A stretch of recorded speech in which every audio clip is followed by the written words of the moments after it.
Good evening, everybody, and thank you for joining us at this regular meeting of the Madera City Council. If I can have roll call, please. Mayor Andy Medellin. Here. Mayor Pro Tem Jose Rodriguez. Here. Councilmember Cece Foley Gallegos. Here. Councilmember Will Oliver. Here.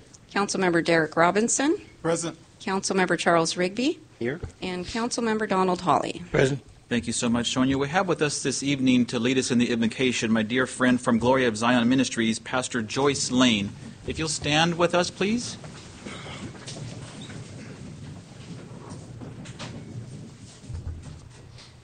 Thank you. Good evening.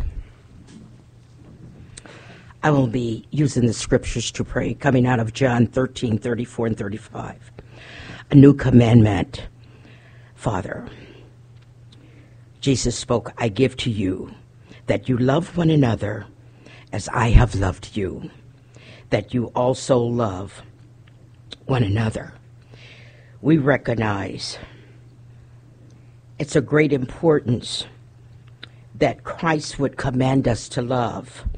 Indicates that love is not just a feeling or a preference. It is what one does and how he relates to others. A decision, a commitment, or a way of behaving. Jesus states that the world will know that we are his disciples if we behave lovingly toward one another. Schisms, disputes, unkind criticism, and defamation of character are contrary to the spirit of Christ.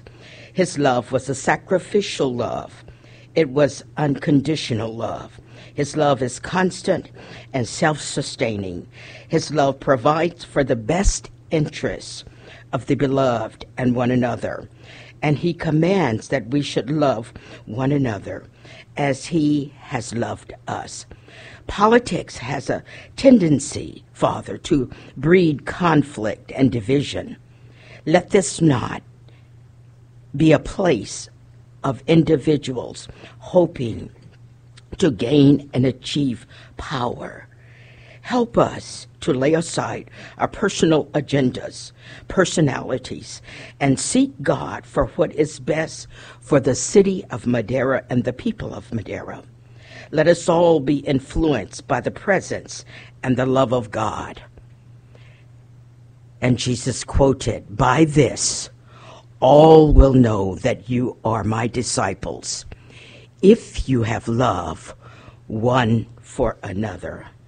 Let us all remember to include God, the Holy Spirit, in everything we do, in every conversation that we have, in Jesus' name.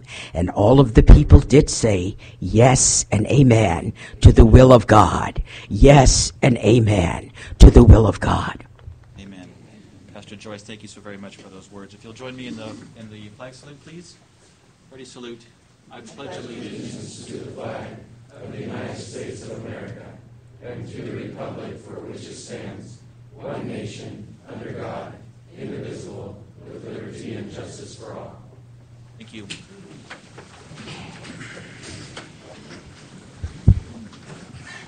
Moving on to public comment, the first 15 minutes of the meeting are reserved for members of the public to address the council on items which are within the subject matter jurisdiction of the council. Speakers shall be limited to 3 minutes. Speakers will be asked to identify themselves and state the subject of their comment. If the subject is an item on the agenda, the mayor has the option of asking the speaker to hold the comment until that item is called. Comments on items listed as a public hearing on the agenda should be held until that hearing item is opened. The council is prohibited by law from taking any action on matters discussed that are not on the agenda, and no adverse conclusions should be drawn if the council does not respond to public comment at this time. Is anybody wishing to speak under this definition of public comment? Yes. Good evening. Kay Rhodes, 201 South Pine Street, business owner in the city of Madera for over 31 years. I want to say thank you, Pastor. That was the most appropriate prayer that we could have had tonight. You did a wonderful job. I was here 3 weeks ago and requested an independent investigation into the city's huge deficit. After we left, you and the council appointed yourselves as the committee to oversee an internal investigation and not an outside, independent entity. Well, I said I would be back, and we're not letting this go. So it has brought us to this time and place. We want an outside, independent investigation, and we want the salaries of all of your department heads rolled back to 2013. You have not been transparent. You are expecting the citizens of Madera, i.e. one of the poorest cities in the San Joaquin Valley, with a Medi-Cal rate of 65%, to pay for your mistakes. By your mistakes and incompetence, I might add. You want to increase the water rates, and then we'll suffer with lack of services and just the rank and file personnel. Well, your department heads reap the highest salaries and benefits in the San Joaquin Valley, some well over $300,000 a year with benefits. These are from the Transparent California 2016 wage reports. I don't know what 2017 is, but I'm sure it didn't go down because they have not been posted yet. But to add insult to injury, these same department heads have not done their due diligence, or we wouldn't be in this grand and glorious mess. The city attorney makes more than the governor of California or any judge in California. He is one of the highest paid employees, and he answers to the council, and he is the one who is advising you, Mr. Mayor, and the council. He absolutely should recuse himself, along with the interim city manager. Be on the right side. It's time to be transparent. Do the right thing and get us out of this grand and glorious mess we're in. Listen to us, Mr. Mayor, or face a recall, and that would be the beginning. Thank you.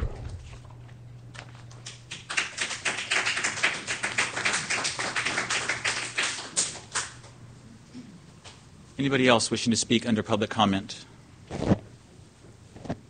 Hi, Vicki Sloan, 503 North O Street. Again, I'm, I guess, beating a dead horse.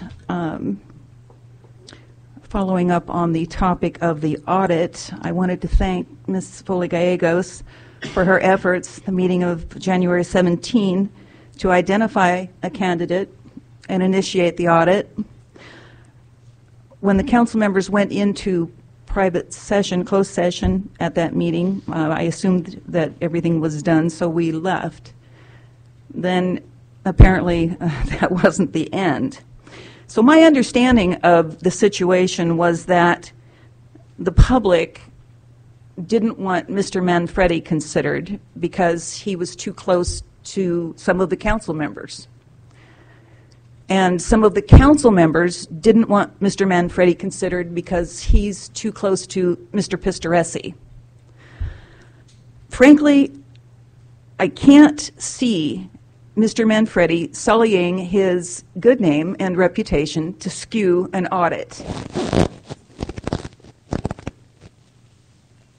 The information in an audit can be checked, it can be proven, it can be challenged.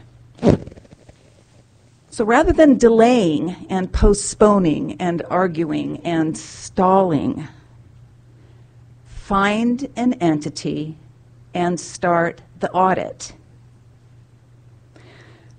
It doesn't really matter who. Mr. Manfredi, pick a name out of a basket. Trustworthiness and ability of the auditor is going to be questioned no matter who is selected. You know, mom and dad, when there was a piece of cake to be split, said, you get the knife, and then you get to choose the half that you want. You know, there's always a solution for any situation. Find it. I was here in November. I spoke to you then. Please do the right thing. And so far, nothing has changed. Or perhaps it has, but as far as the public opinion and the view of this situation from the audience, nothing has changed. So again, please find the solution. Get the ball rolling. Start the audit. Until that's done, we will continue to fall into the financial abyss, and it's not going to be pretty. Thank you.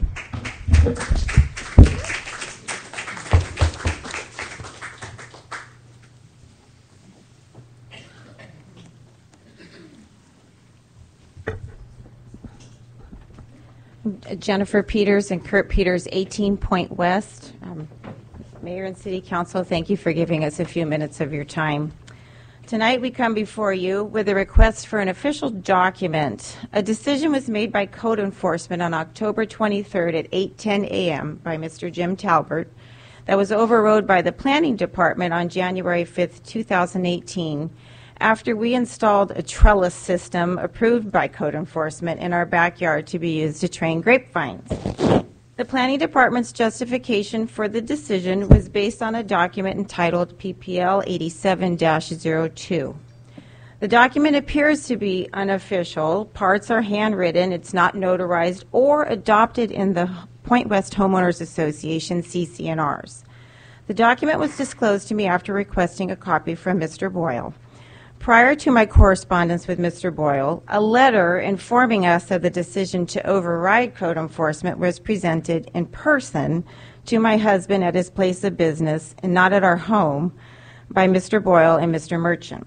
We have spent over $3,000 putting up this trellis after checking with and getting the green light from Code Enforcement, only to be told to remove it by Friday, February 8th, or we will incur fines. This request is based on a suspect one-page unofficial amendment to a PPL in 1987 and by a process of which we, the homeowner, were not included. We are asking for a notarized, officially stamped copy of this document and a postponement in removing our trellis without fines until this matter can be looked into by the council. It is our intention to be added to the agenda at the next City Council meeting, as we were told this meeting's agenda was full. Our only recourse then was to speak during public comment. The Board of Point West Homeowners Association needs public record of this document in order to review it before the next board meeting and to disclose the document to the current homeowners. This document has never surfaced in the history of Point West's existence to be included into the CC&Rs, which were drafted on August 17th, 1987, and recorded with the city on July 7th, 1988, almost a year later. There was time for Mr. Dave Berry, being the majority vote for the Board of Point West back then, to include this document into the CC&Rs.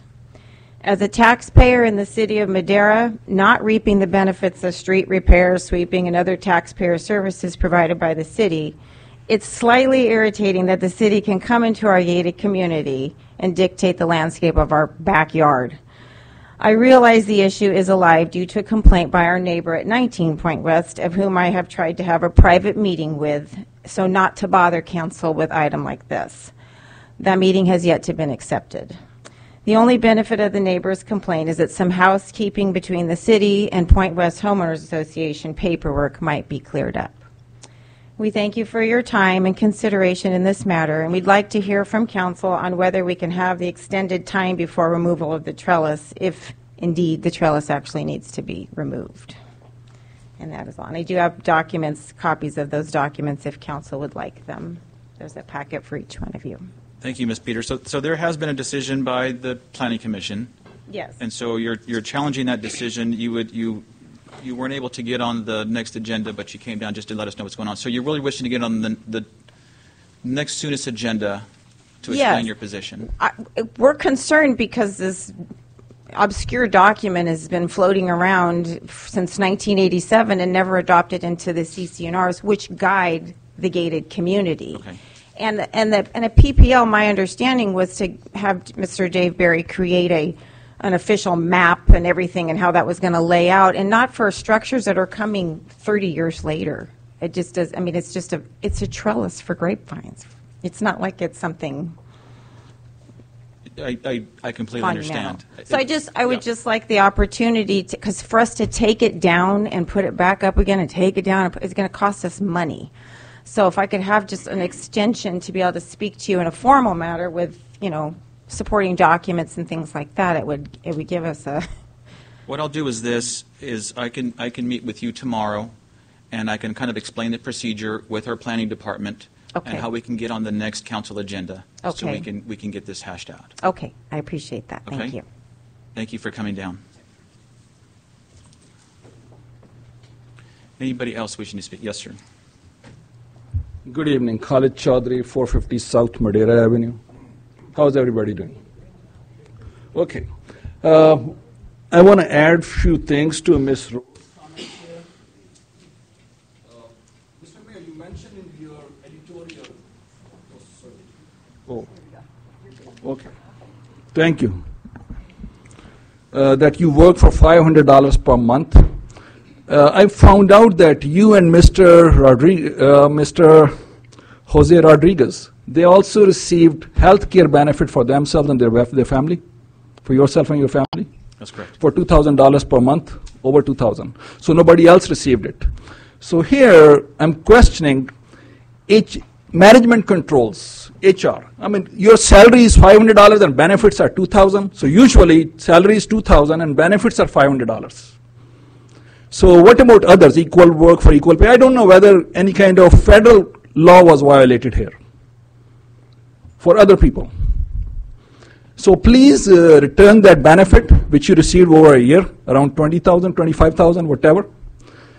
And you haven't been truthful anyways. And here I see collusion between city council and management here, paper pushers. So where were financial controls? Here, salaries, where's HR control, HR management controls. So how come these salaries are above COLA, cost of living adjustment, inflation rate every year people receive? So 40%, 45%, 49%. So what's going on here, really? Oh, yeah, now. Then another gauge people used here was, city population is 100,000 and county population is this much and county administrator makes this much, so he's making less, so population is more there. So it doesn't work this way. Marina city manager, you know the inflation rate over there by Monterey. Population 20,000 makes $115,000. So there's not much of layers there down there, below him, of managers. City of Chicago, heard of Rahm Emanuel? Any Democrats here? He makes $200,000. So he's a city manager as well, he's a mayor. So here, this city is really poor. Here kids get free meal in schools, free meals. So nobody should be making over $120,000 a year here, seriously, nobody. And here with $120,000 you can afford, realistically, in terms of real estate, $500,000 worth of a house. And you can buy a willow for $500,000 in Woodlands here. Or in V.S. Harioni, where all those rich folks live there. So nobody should be making over $120,000, seriously. So set up new pay scales, start from zero. It's called zero-based budgeting. Heard of this thing, or management by objectives. So if you want to talk more academics with me, so please, you're welcome. So please give me some time. So please be truthful from now on. And return the health care benefit. Mr. Rodriguez, you too. Thank you.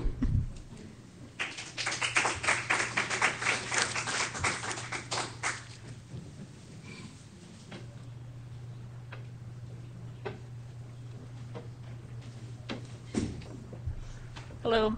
My name is Eddie Block, 916 East Cleveland, and I'm here today we have an audience We have the downtown businesses, along with the chief of police, is going to have a meeting on Tuesday night at the Madera Elks Lodge. We want to invite everybody down. We're looking at cleaning up downtown Madera. As we all know, I want to revitalize downtown, and this is going to be the start. We're bringing in the chief. He's going to bring in all the code officials, and some members of the city council, if not all of them, will be there.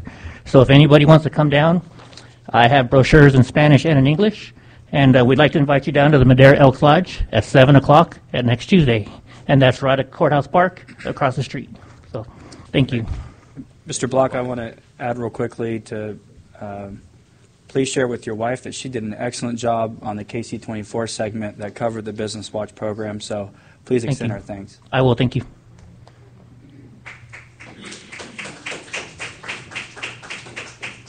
Anybody else wishing to speak under the definition of public comment? Seeing none, I'll close public comment, and I will go over to the podium for a presentation.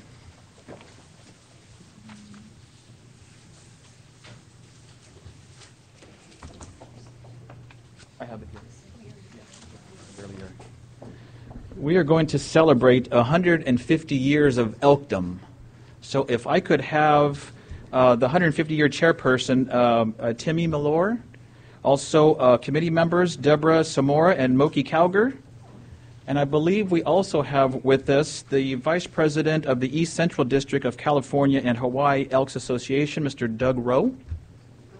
Sorry, I guess I'm the one. You're okay. Do it today.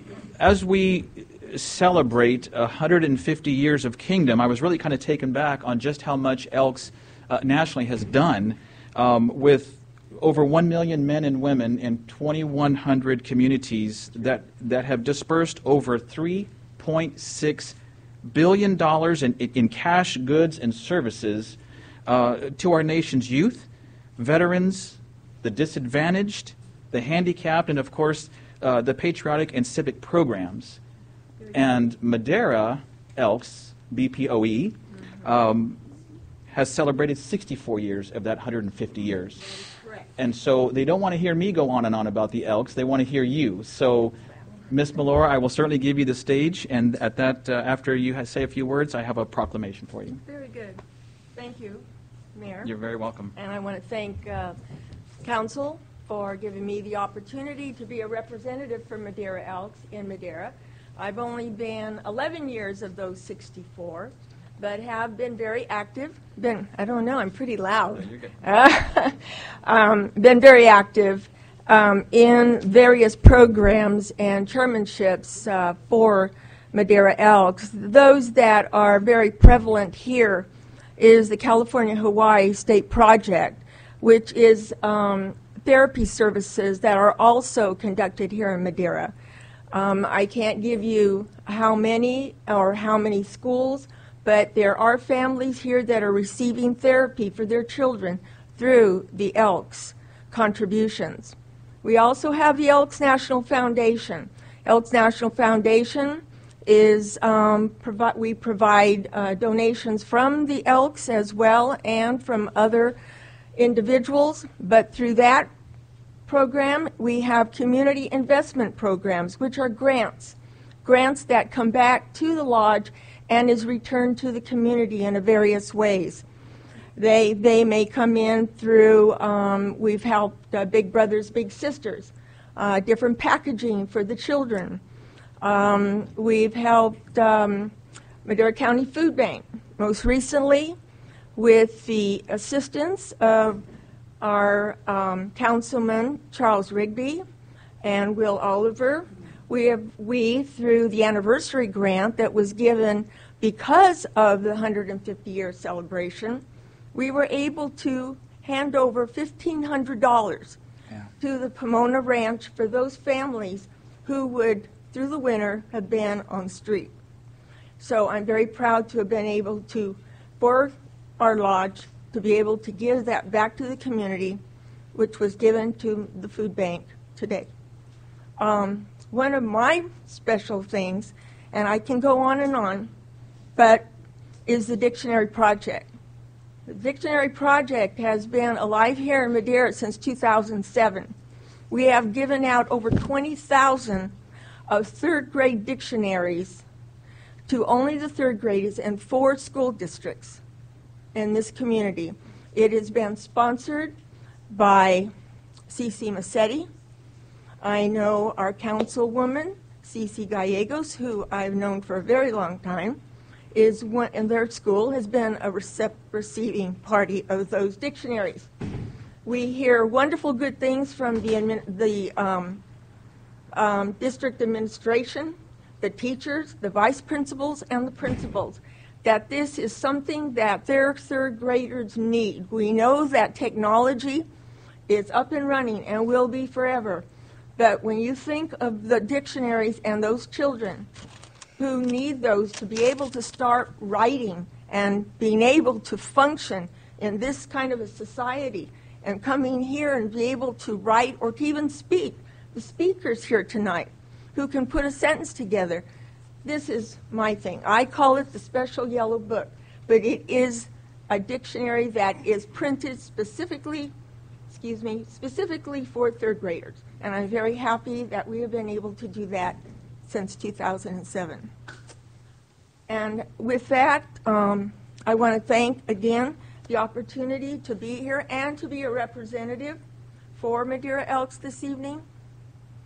The 150-year celebration is a wonderful thing, and it goes back much farther than 150 years. The original, the very, very original individuals, they were called Jolly Corks. They were actors that it evolved into what we know today. But I want to thank the council, city clerk, mayor, for allowing me to come, and I'm very proud, as I said, to be here. That sounds like it. Thank you.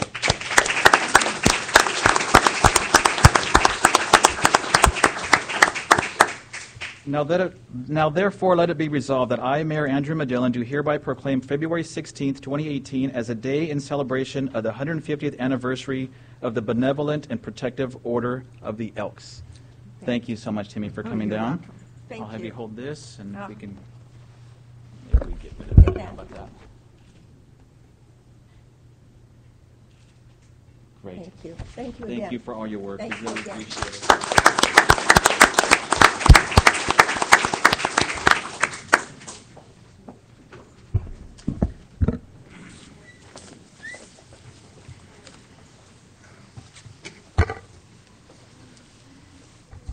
Moving on to item A1, this is a workshop discussion regarding preferred annexation strategies and request for direction from the City Council. Mr. Boyle.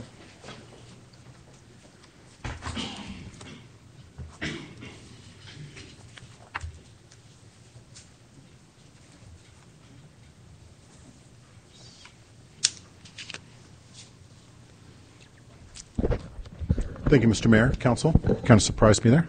Snuck me in front of consent calendar. It's a pleasure to be with you here tonight and to have this workshop as it relates to a proposed annexation strategy moving forward. This was originally scheduled for our last public hearing session, but I'm excited to bring it to you now. I'm going to take a building blocks approach to this presentation, and I appreciate your patience as I work through that presentation. Mr. B is for brevity. Often today I might overrun my welcome at council. I appreciate your patience as I work through my presentation. But I am going to take a building blocks approach and look at it in terms of 5 specific components that lead to a recommendation for an annexation strategy. First one is to look at recent development patterns within the city coming out of the recession. You know, the city's had 878 homes built since the recession began in 2009. That's averaged about 99 homes per year, and that's not necessarily a very robust market. Other municipalities, I did some inquiring, and I know of at least one municipality that averaged 750 homes built in the last 3 years. That's a strong coming out of the recession. Here, not a robust market for a reason. If you look at this graphic right here, you can see on the left-hand side there's plethora of empty lots that the city was saddled with coming as the recession began. And if you look at the most recent aerial, you can see almost all the lots have been built out. There's a small area right here that is actually under construction right now within D.R. Horton, and actually the lower half of that's already been constructed. But you can see the difference between the number of lots that the city had going into the recession and now coming out of that. Many of those lots were built at the benefit of a lower cost per lot. With the recession, many of the builders wrote down their dirt costs and lowered or went into foreclosure and walked from these subdivisions, and ultimately in the end those lots were sold for far less than it cost to actually develop those lots. That retarded other developers coming into the community and providing and filing new maps, because the cost to develop that lot itself was far greater than the purchase price of lots that were left behind. A lot usually costs about $65,000 to build, including land costs, and some of the lots within our city were sold for as little as $12,000 during the depths of the recession. Not a level playing field. Consequently, there was a competitive imbalance which led to lower home sales. The natural outcome of that now, today, with very few of those lots remaining, is an expansion within the housing market. How much expansion?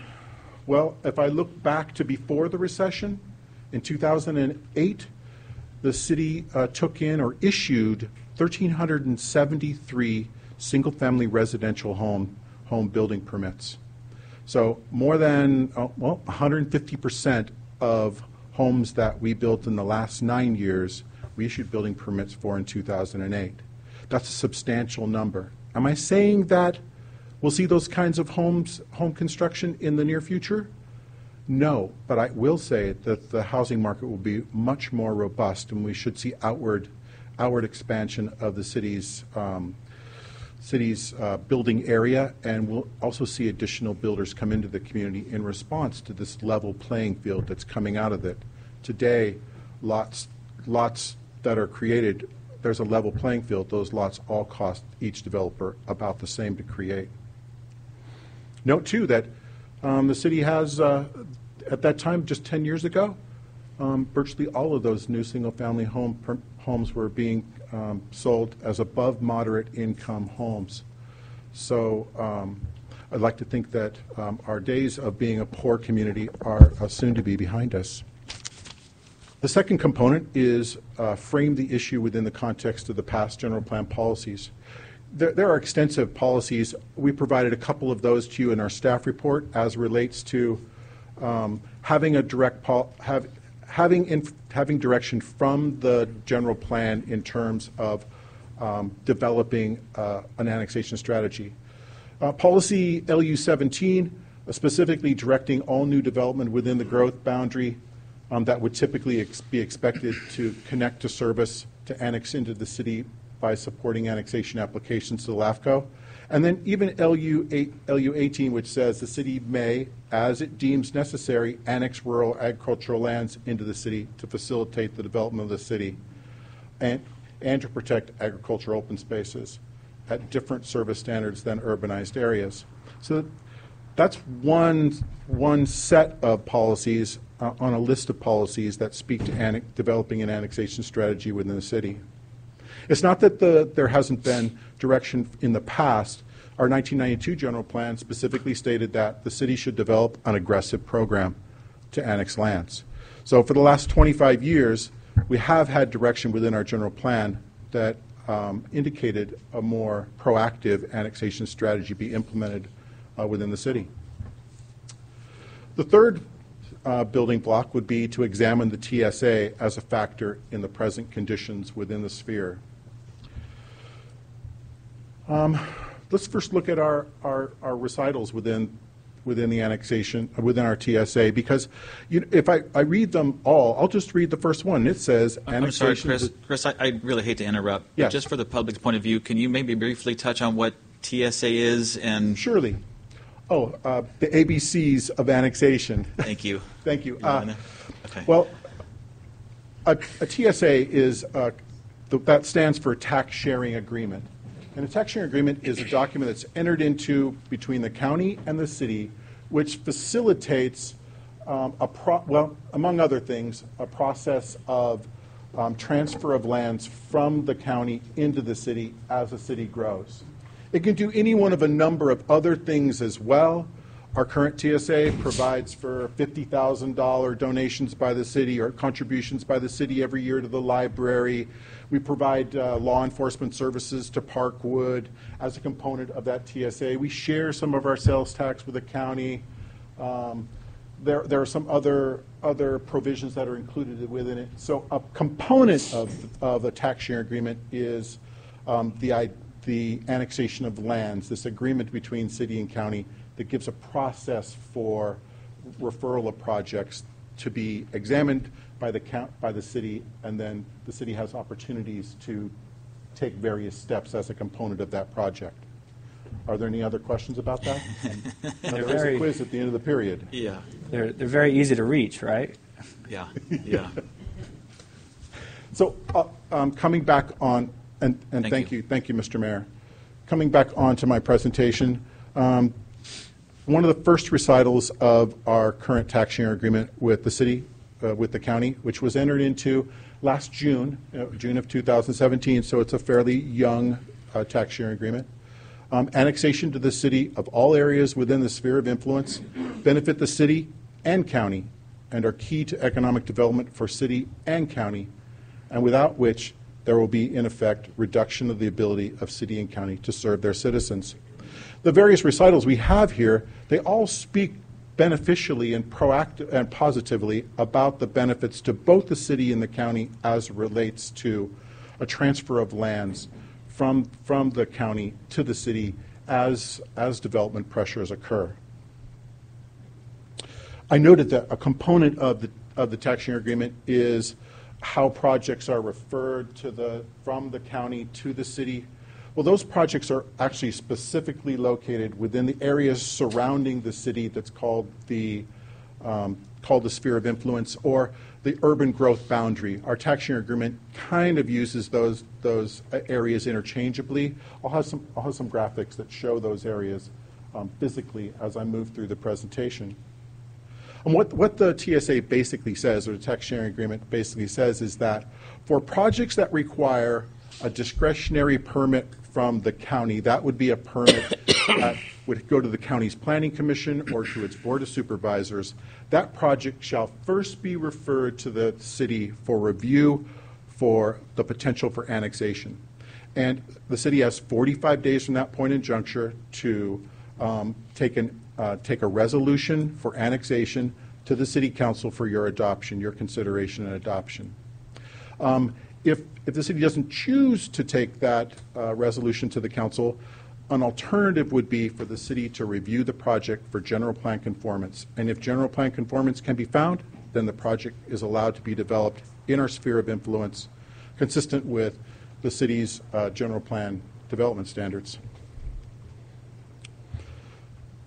So, as noted in this slide, 45 days to refer or adopt a resolution, an intent to annex. There's one other component within the tax sharing agreement as it relates to a referral of projects, and that is that there is a meet and confer component for lands that are within specific areas within the urban growth boundary. Those areas are specifically centered around Avenue 18.5 and Highway 99, the interchange there, and Avenue 12 and 99, the interchange around those areas. In such cases where there's a project there, a project that requires discretionary approval, then the city is required to meet and confer with the county and discuss the relative merit of that project. What are some takeaways as it relates to the tax sharing agreement? First, the recitals do support annexation, but the city should define a strategy that aligns with the process that is there. At present, it's a one-off type of review. For each discretionary project that's referred to us, a decision must be made as to the relative merit of that project, whether an application for annexation is brought to the city council, and whether or not the project is consistent with the general plan. Another point to be made within the tax sharing agreement is that within county code, not all projects are referable.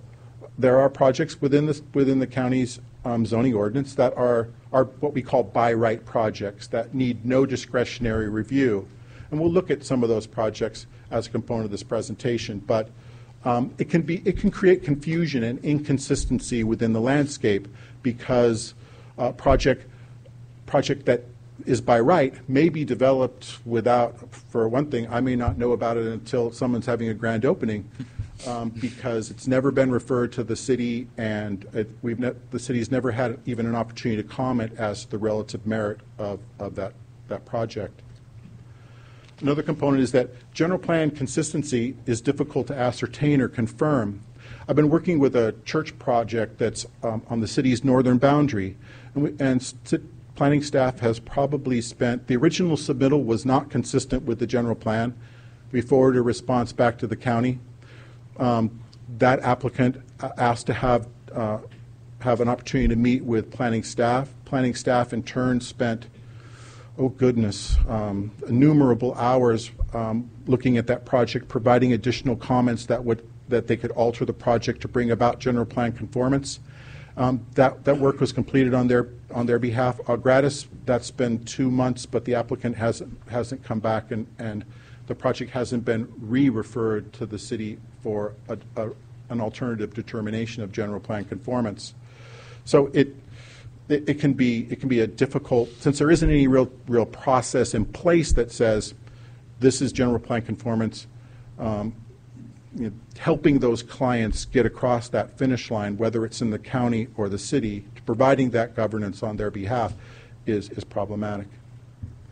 The last takeaway that we would have is meet and confer process has no real clear pathway to what a mutually acceptable outcome is. We want to continue to develop a proactive relationship with our brothers across the street, and in meeting with them, it's difficult looking at the TSA language. It simply says we'll seek a mutual outcome. But then it says the county may move forward with that project after that meet and confer process. But there's no real parameters for that, and it's been problematic in terms of coming to agreements on projects that are within that meet and confer areas. Our fourth component is discuss the activities currently occurring within the city's sphere of influence. I have 4 examples, and for those who are desperately in need of a map at this point in juncture, the green line is the city's urban growth boundary, and the red dotted line is the city's limits, the city of Madera. Inside the city limits, the city's zoning ordinance and general plan, they're in place. The development standards for that area occur out of City Hall and the documents, the zoning ordinance that governs the development within the city. In between that red line and that green line is the urban growth area. It's the expected or anticipated urban boundary of the city, where within this current general plan that runs to about 2029 or so, that's the anticipated full extent of the growth of the city as could be possibly fathomed in 2009, coming out of a very high growth period at that time. The 4 particular examples I'm going to use are all found in our urban growth area. The first one is Castellina. Castellina is in what's called a village reserve area of the city's general plan. Village reserve areas are these areas where the city could anticipate that outward expansion of the city might occur, and in turn there's 5 primary village reserve areas that call for specific plans and public facility financing plans and things like that, which would facilitate the subsequent development, cohesive development of those village reserves. Call them the future development areas of the city of Madera. In the case of Castellina, this project was originally the county's general plan designations were agricultural designations, but ultimately the general plan designation was changed to a new growth area, and the county is currently in process of an environmental impact report, which would provide for the cohesive development of that 900-acre area. What's the problem with that? Well, the problem with that is it's kind of leapfrog development in that the city hasn't grown out to it. It was anticipated to be a reserve of development for the city. And although I'm sure that the developer in the county will do their very best in developing a quality project for the future residents of Castellina, what it does do for us is it removes our ability to plan for future development within the city, and it builds essentially a fence that the city has to grow through existing rural residential development, and then once it reaches that area, what was once barren vacant land now will have already been developed by the county. Now, if you want to look at it from my perspective, it kind of sounds like Parkwood 2050. Because if the project develops in the county, much like Parkwood, and it takes the city 30 years to develop out to it, what we have is now a fully developed 900-acre project that may not be master planned to the city's general planned expectations, and creates a liability on the taxpayers within the city, because the city has never been able to reap the benefits of developing within that land. All those benefits have gone to the county. It's my first example. Second example is Dollar General at 17 and 26. I met with some Dollar General folks with Councilman Hawley here recently on looking at a quality project within the city's limits. But outside the city, in our sphere, we probably have the worst quality development that is kind of like an F- elevation for the good people at Dollar General. I oftentimes call it a tin can because, in essence, it mimics a tin can. This is a tin structure. Doesn't meet any of the general plan's goals and policies or provide for the highest possible architectural value within commercial development. It is essentially a tin can. Now, maybe that's okay moving forward as the city grows out towards 26 and 17, but it also leaves behind a burden on our taxpayer, because none of the frontage improvements have been incorporated within this project. None of the undergrounding of utility has been accomplished across the project frontage. No curb, no gutter, no sidewalk, no street expansions. All the developer impact fee has been paid to the county, and the city's real opportunity to cover those costs as we annex into this area, really we're left to only provide for connection fees for sewer and water, because the developer impact fees have already been paid to our brothers across the street. It's problematic when that's the type of project the city must annex through. My third example is the Avenue 18 and 99 gas station that's being developed, the Shell station that's being developed there. This is also a by right project, and as time goes on, much of the intersection of 18 and 99 will most surely be developed in the near term as time goes on. In this case, you have a by right project. The city did have a request for a refusal of service for water and sewer in this particular instance. But there may be discretionary entitlements that come along behind it, but the project is built, and it's not built. It may not be built. I don't want to say it's not. It may not be built consistent with the city's general plan goals and policies, which ask for that better Madera from our Vision 2025. Lastly, our fourth example would be the proposed Klein's truck stop at Avenue 12 and 99. This property is currently a vacant property. The Klein's truck stop is a by right project as well, although the city did review a height variance for the development of a freeway sign, and the county and the city collaborated in a freeway sign that will be in close conformance with the city's freeway sign criteria that was adopted by the Planning Commission. In this case, though, when you look at the projects that have been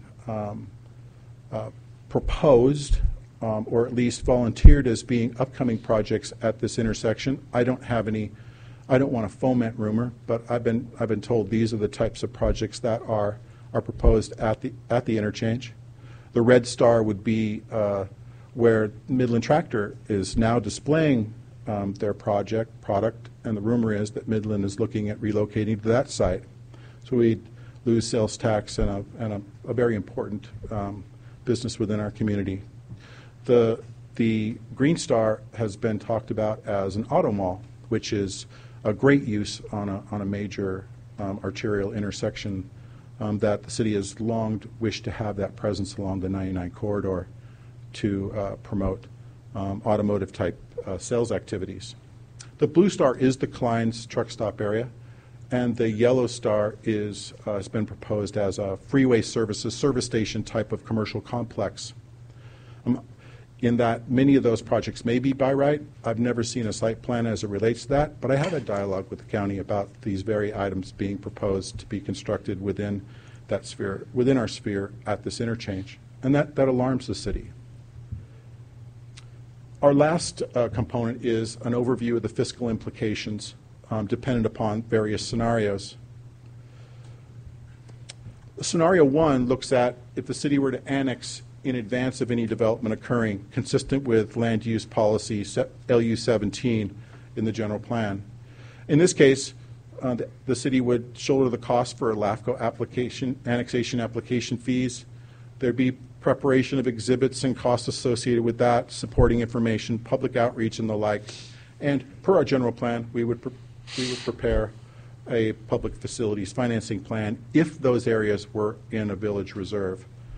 The county would retain all property tax, and except for future incremental increases, but there would be none pending in that we would be annexing into bare dirt, typically bare dirt raw land, in anticipation of development occurring.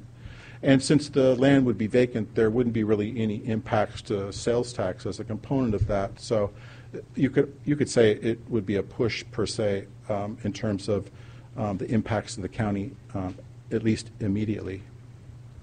The second scenario would be annexation as a component of development where development was anticipated. Perhaps that was a referable project, perhaps not.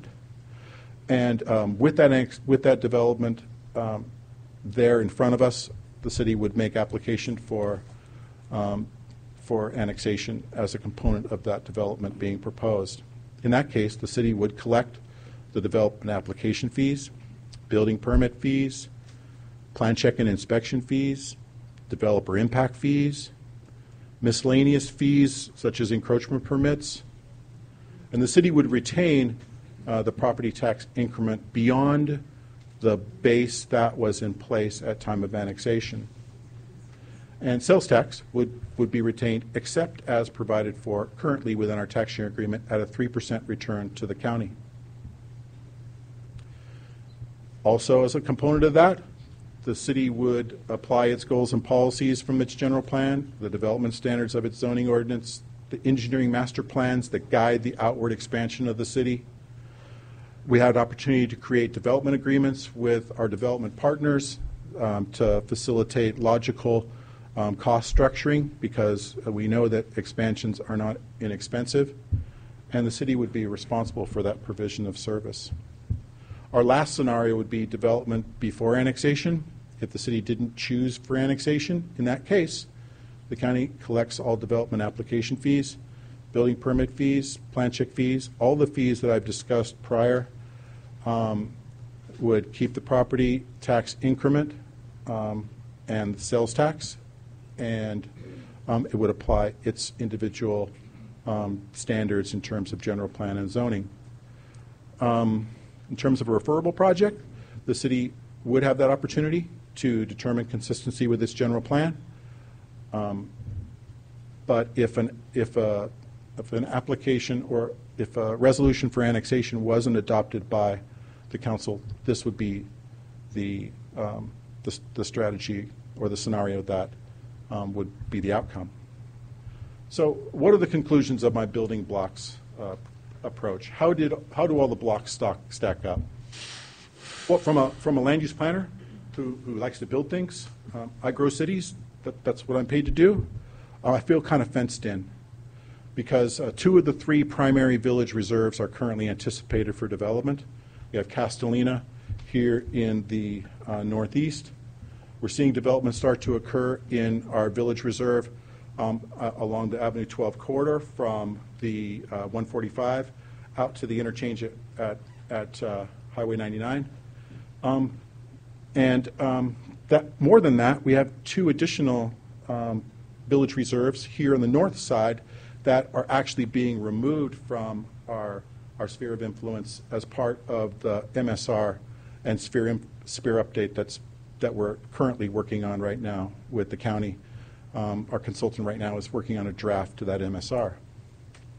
There's other historic examples of sphere of influence development that are in the path of our growth as well, in terms of Parksdale, which is currently the LAFCO is currently moving forward the city's application for annexation, and Parkwood, which most certainly would have to be addressed within the annexation strategy to the south. That would be my expectation. But the city currently provides law enforcement services to it and provides water per the intertie. It's pretty much the writing on the wall is written. I don't have to remind the council of what the cost implications of those annexations looked like. The taxpayer of the city of Madera ultimately shoulders that because that development occurred outside of the city limits.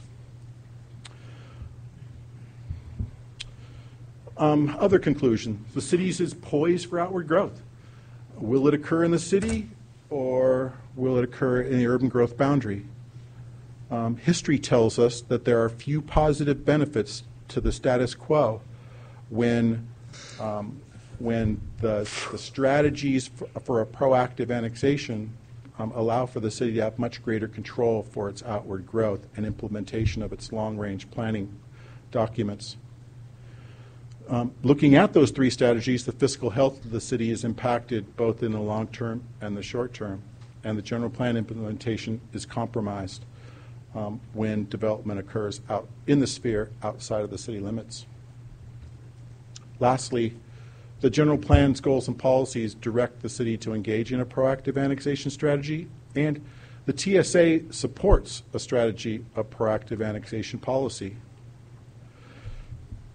One last point to be taken from this presentation would be that the unintentional consequences of the county, because if I worked across the street, I would just be applying my county ordinance if I had a by right project that was proposed like a Dollar General in the city sphere.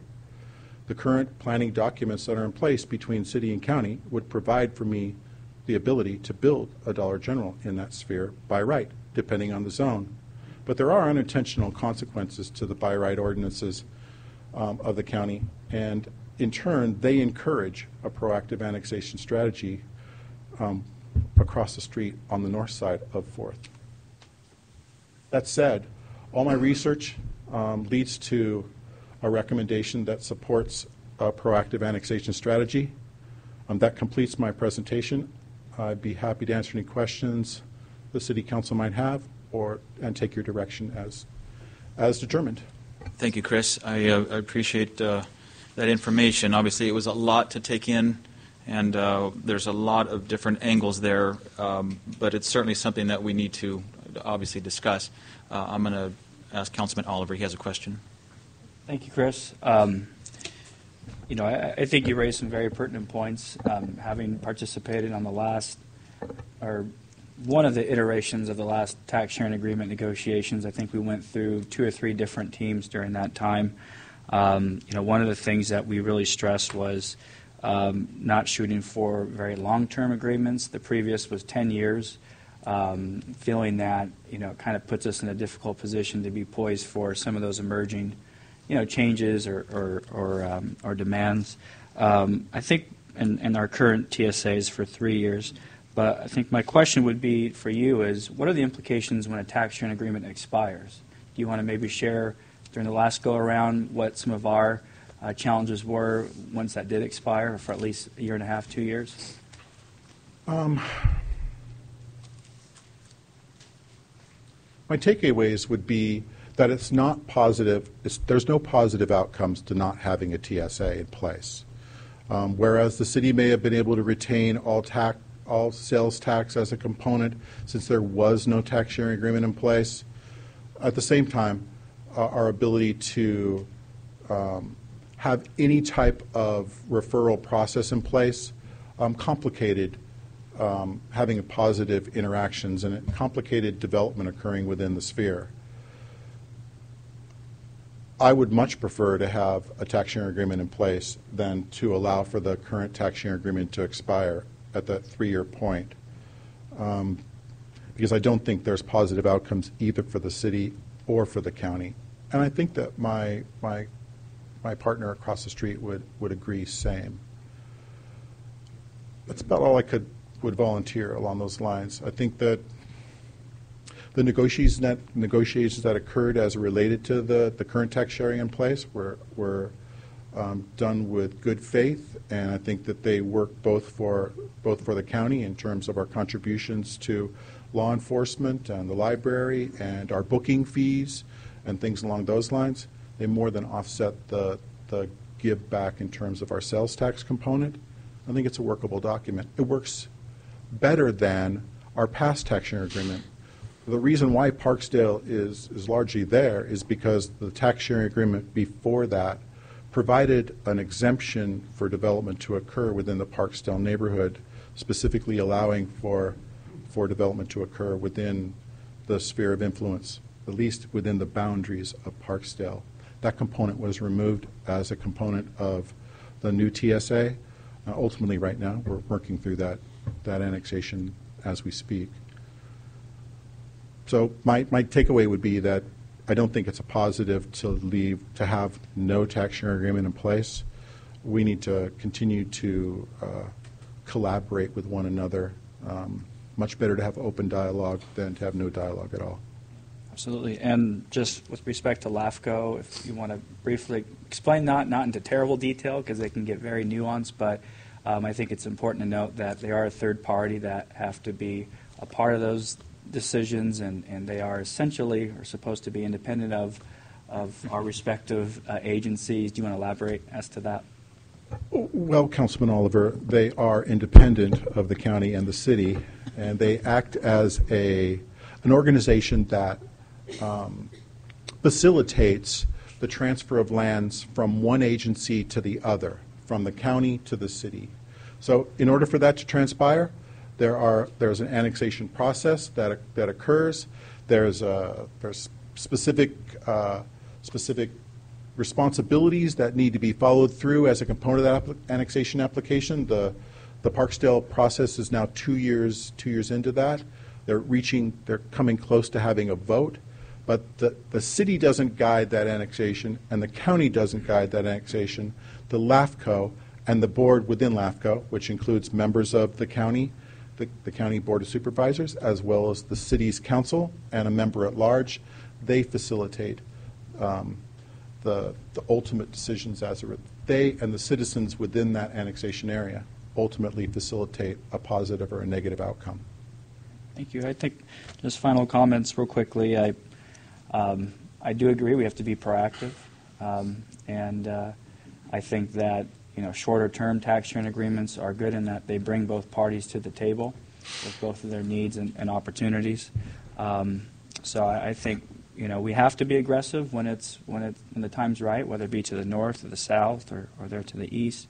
But maybe we take it upon ourselves to be proactive again and begin that dialogue with the county, and instead of waiting for that 3-year agreement to expire, to begin those discussions, maybe even looking at like an opportunities analysis and focusing on the areas within the city sphere or just beyond it that could be benefited by an extension of critical infrastructure with wet and dry utilities, with water and sewer, which is a benefit to the county and their development as well as ours. So maybe we kind of drill down analysis there to look at what our opportunities may be to make more land available. But I think being proactive is a good thing and not waiting for that agreement to expire before we come back to the table. So I appreciate the presentation. I appreciate your comments, Council. I think that's a good approach to take. It took us a year and a half to get the existing tax sharing agreement, which was a 3-year agreement with an option to extend. And we didn't really get into utilities and services. I know you kind of mapped out an area, Chris, of growth, but that doesn't necessarily mean that the county will be putting in wells and things of that nature for utilities. So how does the city come into play, so to speak, if it is within that growth boundary area but still in the county? If I could use Loves as an example, when annexation occurs, the city has a development agreement process that facilitates being able to work with the municipality with that developer in developing unique strategies for extension of services to those areas. In the case of Loves, we have a new municipal well that's being constructed as a component of that. We have trunk lines for sewer and water being extended to the Avenue 17 alignment. Those in turn may spur tremendous amounts of growth as a result of that. The city's partnering with them by providing accelerated reimbursements to those construction costs that aren't directly burdened by that project. Similar strategies could work within other development projects that are proposed within our sphere.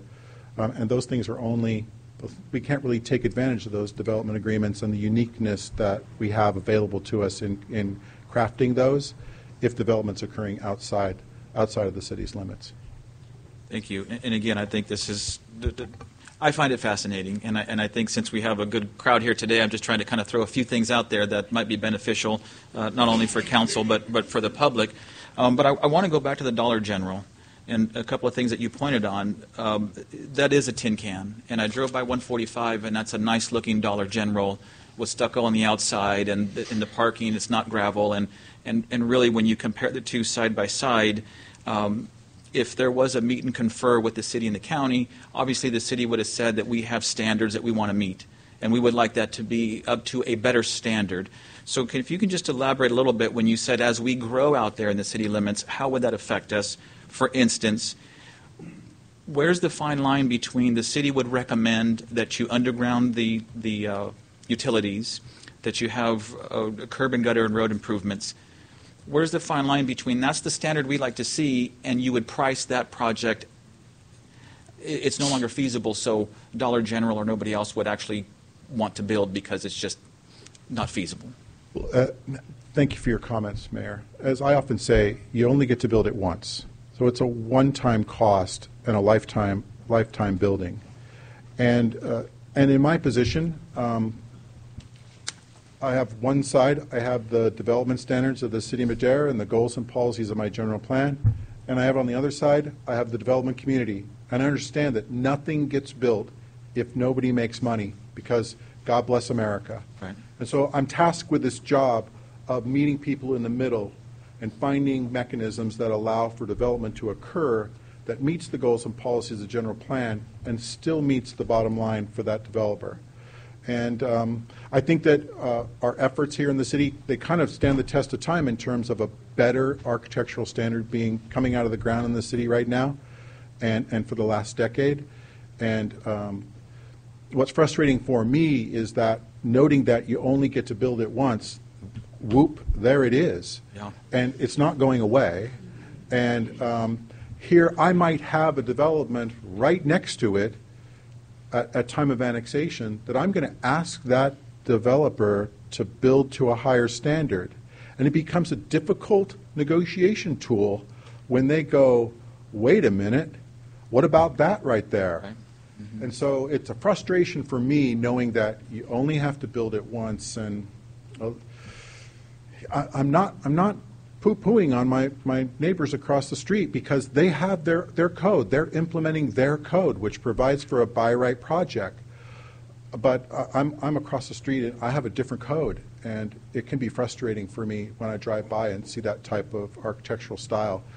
The building doesn't even have the most basic elements of a parapet to hide all the HVAC and what have you that's up on the roof.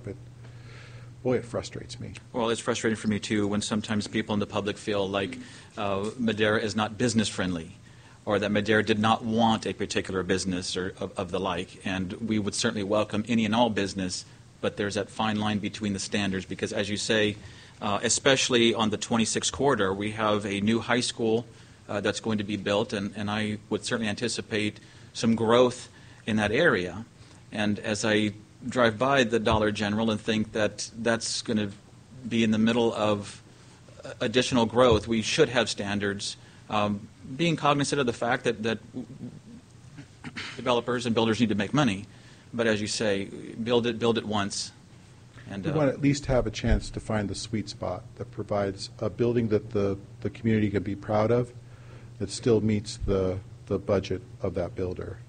I would note, too, it's frustrating in terms of our partnerships with the school district because we don't have an opportunity to partner with them in getting their feedback as to whether they want a retail outlet such as that, a stone's throw away from their high school campus. That's a frustration as well, because we want to make sure we hear everyone's voice as it relates to the outward growth within the community. We do meet as a tri-agency with the county and the school district, and those conversations are happening as we look at new schools and growth and things like that. So it'll get better. Councilman Rigby has a question. Well, it's not much of a question as much as it is a statement, and the two of you actually were kind of already alluding to it. I'm curious as to what it would look like if a workshop such of this nature was brought up during the tri-county meetings, and that way there was a little bit more input from the other agencies that we are involved with. I think that Councilmember Oliver makes a really good point with the possibility of bringing up an analysis. I agree completely with what you're saying, Chris. I thought you made some really good points. I think we need to be proactive. I sit on that LAFCO board, and I think I want to just correct one thing that you said. There are members, plural, of the county. There's a member of the city council, and it's me. And of all the members that sit on that 5-person board, 4 of them are county members. 2 are board of supervisors, one's an at-large from the county, and 1 represents the city of Chowchilla. And so, be it as it may, we only have 1 voice of the city on that board, and I'll speak candidly and say that there's talk about what it would look like to move from a board of 5 to 7 and maybe add an at-large of a city member, but that's further down the road and a lot more work for me. I think the analysis would help us to maybe even understand a little bit better of our land inventory, which I think is something that probably needs to be brought back before council more than just annually, maybe biannually, just to kind of see where we're at.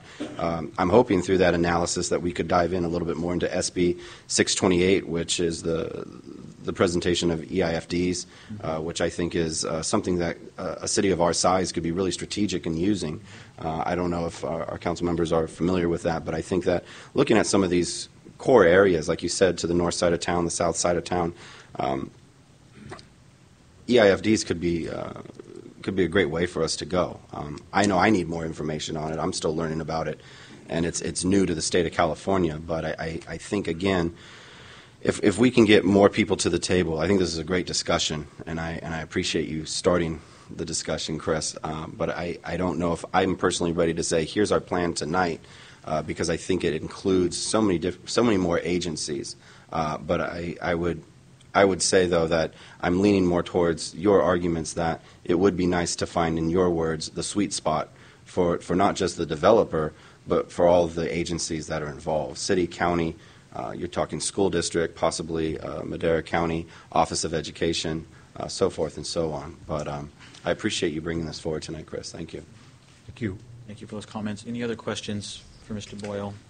Yes, Councilman Rodriguez. Thank you, I'm Member sorry. Dillon. Mayor Pro Tem, I'm terribly That's sorry. I fine. got to No use worries. Thank you, Member Dillon. Chris, might I ask what brought about these strategies? Why is it that the need for it is now? And where were we at before? Possibly previous council, these discussions that were happening before, and what's behind us aggressively pursuing these annexation strategies? Well, as the citizen noted, it was brought up in earlier dialogues with the former city administrator as we looked at strategies to close those budgetary gaps. There are opportunities utilizing annexation to protect the city moving forward in terms of liabilities, unfunded liabilities that occur when development occurs in the sphere and outside the city limits. I shared that with our current city administrator. He felt that we should move forward with the dialogue with the council. I think that it was something that was in the queue coming to you as staff looked for creative ways to become more fiscally solvent. This is one of those strategies you may want to implement. And, you know, Chris, you brought up a good point, and maybe, you know, maybe in the future, I'm not sure as far as where we annex or not, and, you know, especially looking towards the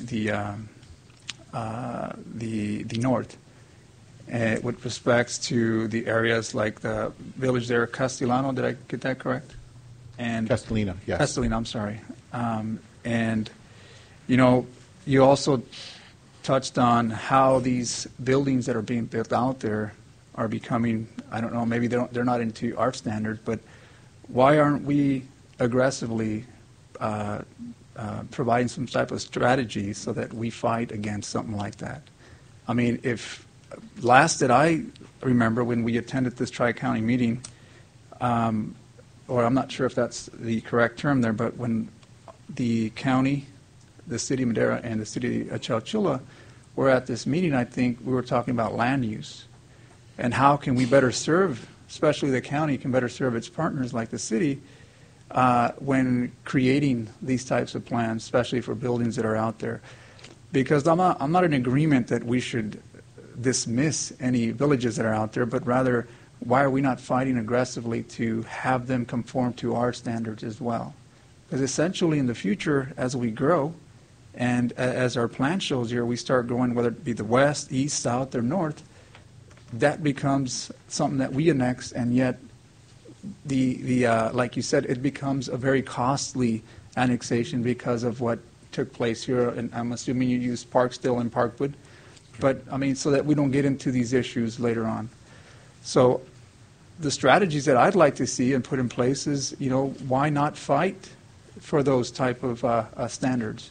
I mean, you mentioned, and not to say that you bashed on that Dollar General store, but I mean, obviously they're not to your standards and they're not to the city standards. So why are we not doing anything about that?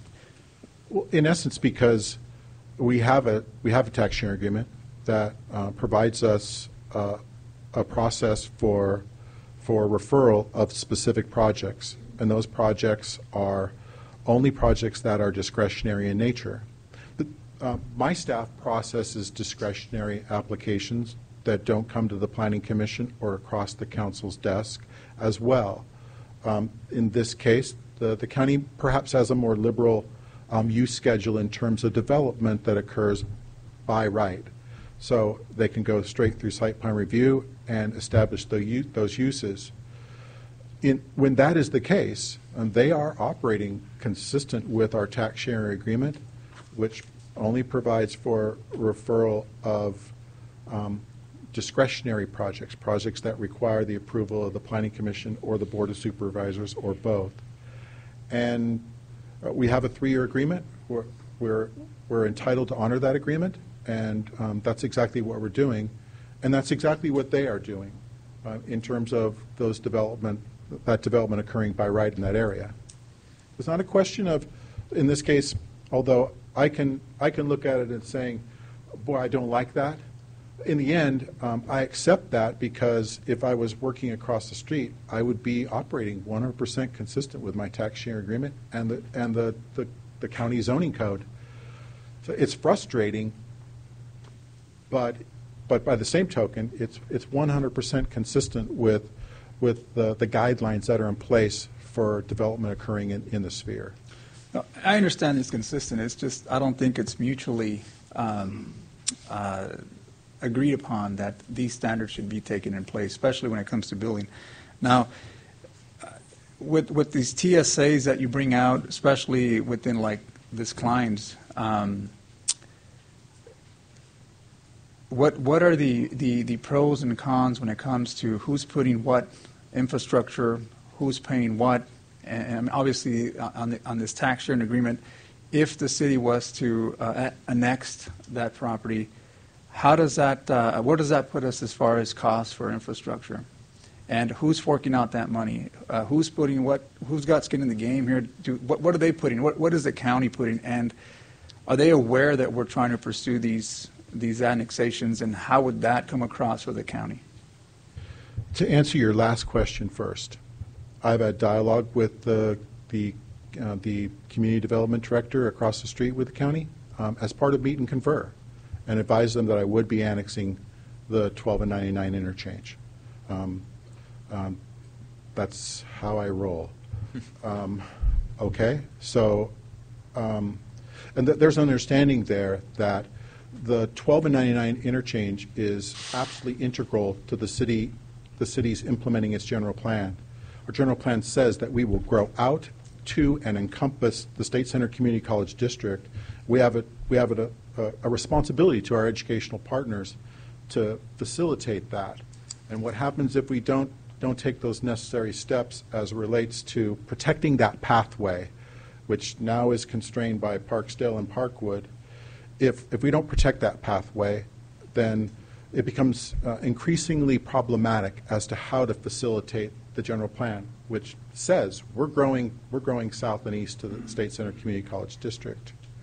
Now, as it relates to costs, it's not cheap to extend services to an area. I can say, though, that the general plan does provide us with mechanisms where, temporarily at least, we could propose drilling a municipal well and provide a temporary solutions in terms of sewerage, much like the county might include as part of their development, which would be a freestanding batch plant individual well to serve that site. We have land use policies that say allow for operation at different service standards than urbanized areas, at least temporarily. We could do something similar as to what we did with the Loves Travel Center and partner with that developer and that business in creating a development agreement that is amicable to both parties and provides for an extensions of services. City recaptures those funds in the long term when additional development wishes to connect to those, and so those reimbursements come back to the city or to the developer, depending on how we work out a development agreement. I think the strategy is the starting point. Does the city want to engage in a proactive strategy? Because that's really step one. Then staff is tasked with finding ways to facilitate that development in a logical and sustainable fashion that provides for the implementation of the city's goals and policies, its general plan, its zoning ordinance, and the various specific plans that must accompany it. Yeah, and I agree with that. I totally agree that the city should have an annexation strategy. The questions that I ask is at what cost? Is there a cost now that we're looking at? You mentioned Loves Travel Center, for example, and I know that there's an upfront cost that they're forking out, and they're taking care of some of that infrastructure. Would this be a similar fashion if we decided to head out south, where we then would have to connect water? And if we did, what cost would that? I'd like to know that. And the questions that I ask, Chris, is because I want to know what kind of costs are the ratepayers going to be taking on providing something like this, and what can we expect in return and how long?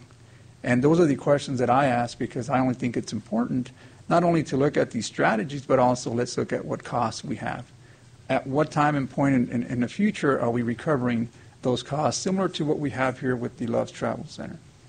So I can only speak to it partially because I don't have actual cost numbers as it relates to extension of services to clients. I can give you a round number. I asked the city engineer, okay, we want to take services to, say, 28 and a quarter and Avenue 12. What does it take to extend sewer and water to 28 and a quarter? To 12 and 28 and a quarter to ultimately serve that quadrant of the city.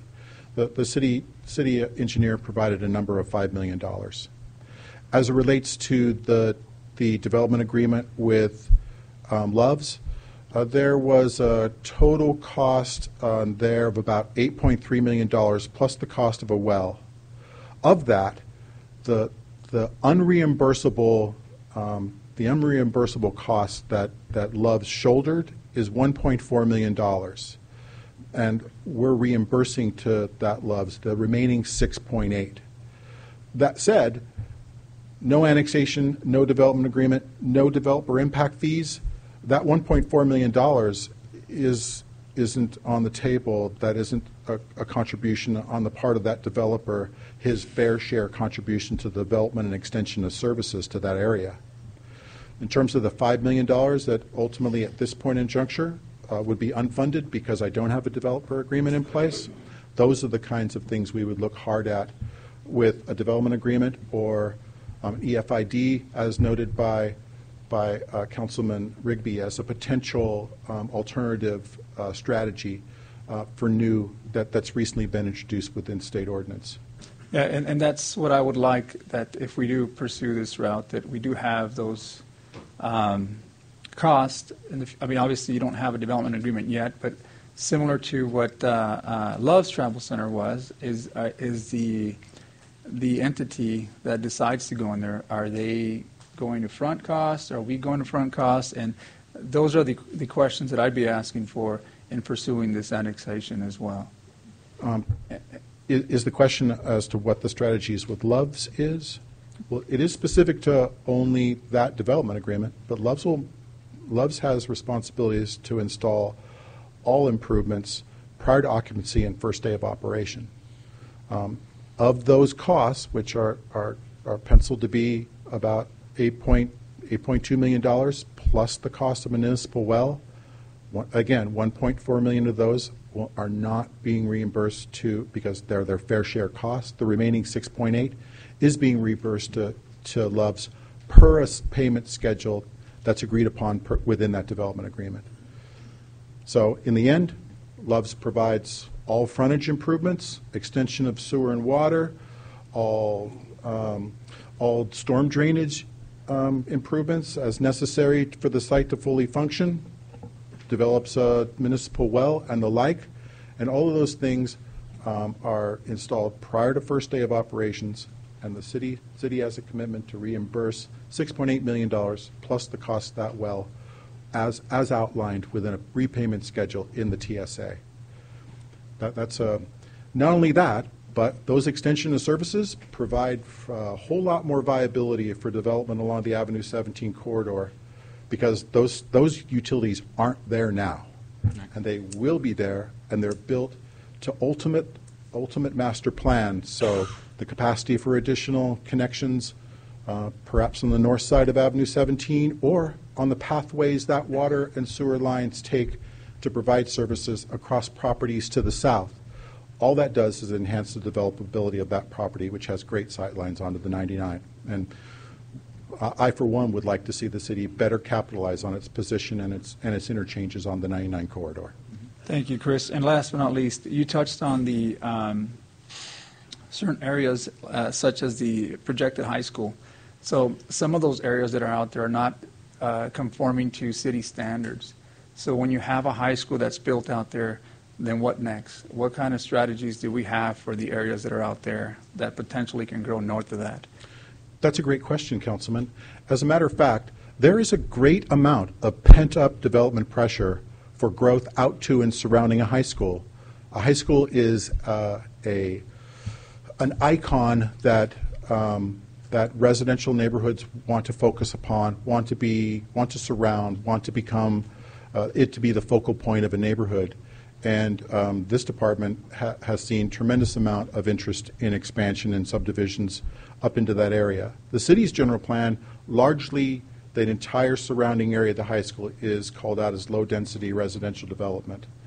We're actually in process on, it's a small map, but it's at Lake and Kennedy. We're in process of a map right now that really is what I would like to think is the one of many maps to come that converts these smaller 5 and 2.5 acre parcels into cohesive, urbanized residential neighborhoods. I expect to see great pressures moving forward. I've had multiple dialogues, done preliminary reviews with other developers on parcels ranging from 5 to 10. I think the largest area we've talked with somebody was 11 acres, and the very reason for that is because of the coming high school. with a revised strategy, perhaps that's an area that the council would dictate to staff to take a more proactive approach to best protect those areas moving forward and facilitate the outward expansion of the city to north and around it. Thank you, Chris. And, I do ask these questions because I do want to make sure that we get the pros and cons of, whatever is presented out here, and especially an item such as this, because I think it's such a, it's a big item for us to consider. Very much so. And when you bring this to the board, these preferred workshops always work best because it's interactive with not only the presenter, but also the council and staff. So I appreciate that. And again, the only reason why I ask questions is because that's how I roll. So thank you. I appreciate your contributions. Councilman Oliver. Mayor Pro Tem Rodriguez asked some great questions, and it answered one of the last ones I had, so I'm good at the moment, Mr. Mayor. Very good. I think direction is, Chris, obviously is to define a strategy, to take a proactive approach and define that strategy. So I think we can certainly move forward from here. And I may volunteer this as the ad hoc committee. Maybe we revisit the ad hoc committee from the county and kind of discuss some of the things that were discussed here this evening. As Mayor Pro Tem said, why aren't we in a better contact with them or aggressively discussing our position?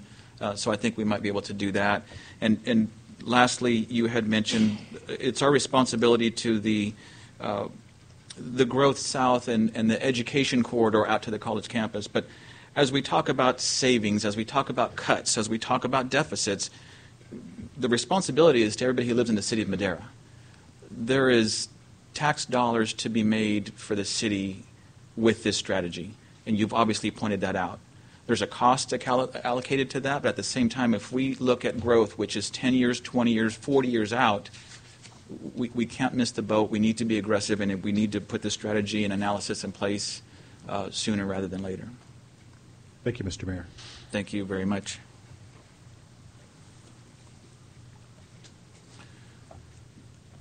We'll move on to consent calendar. I have I'm sorry? Okay. I have a note from our interim city administrator that he would like to pull item B13 for further discussion. Is there any other council member that would like to pull a consent calendar item for further discussion or clarification? Other than item B13? I was going to pull item B13, Mr. Mayor, but If not, I will entertain a motion for the balance of the consent calendar. Mr. Mayor, I move to approve consent calendar as presented, excluding item number B13. Second. It's been moved and seconded to approve the consent calendar as presented, excluding item B13. All those in favor signify by saying aye. Aye. Any opposed? Motion carries unanimously. So, Mr. Mayor, council members, thank you. Consistent with council direction and at the behest of citizens, we have, in fact, offered Mr. Manfredi a contract to review our past salary survey, to participate in the current process, RFP for a salary survey, as well as look at our impact fees related to our water services and the rates associated with that in the tiered system and everything else. So we have moved that forward, and we will look to have a contract coming back to council hopefully as soon as the next council meeting. That would be great, Mr. Frazier, sooner rather than later on that. Any other questions or considerations about item B13? Councilman Rigby. Steve, is there a sunset to the contract? How long will Mr. Manfredi be in service with the city? So there is a timeline that we're trying to achieve the goals of that. We've also had a discussion that is kind of separate from some of the issues that we're facing now. He is willing to provide some governance class. I know that was requested by Mayor Pro Tem Rodriguez. We will also look to probably contract for some of those opportunities with him as well. Just didn't think it was necessarily the time to bring that up at this point, but since you asked, we are looking, exploring that opportunity. I anticipate his review to probably be, quite frankly, as long as it takes. It's not on, sorry. As long as it takes, I think he's looking at probably a 3 and a 4-month max to make that review. We have gone out with an RFP for a salary survey, and we think he'll figure prominently in how we interpret what that looks like. We'll also bring that back to council, as well as council and in citizen input on what that survey will look like. So again, we are moving forward in addressing the needs that council has directed. Does the city administrator work alongside of Mr. Manfredi, or is this? So as a consultant, he will do an independent investigation. We will act as a resource to supply him the things that he needs. It is not a report for the city administrator; it is a report for the council. Clearly, we will work together in making sure that he achieves the things that he needs to achieve. His report will be generated, and he will make that report to the council. And this is coming from the city administrator's office? Yes. Suggestion. Thank you. And so as we define the scope on exactly what we're looking for, the 4 corners of the box, if you will, as we have input from the consultant, all that is done in open session. Yes. Good. I think that's standard procedure, but if there's any question out there, that we will continue from this point forward to be transparent as we move things along. Because I'm assuming it will not be one report. It'll probably be a series of areas that we're looking at. There's a number of things to look at. And if it does take, which I would assume 3 to 4 months at minimum, that we would have periodic updates or information for not only council, but for our general public as well. If that is something that council desires, we can certainly make that happen. Absolutely. Absolutely. Any other questions or concerns regarding item B13? If not, I will entertain a motion. Oh, information. I'm terribly sorry. Thank you for that. Moving on to item C1, this is a public hearing on a proposed fare increase of the Madera Area Express fixed route regular cash fare from 75 cents to $1 and implementation of a dial-a-ride premium fare structure. Ms. Retta.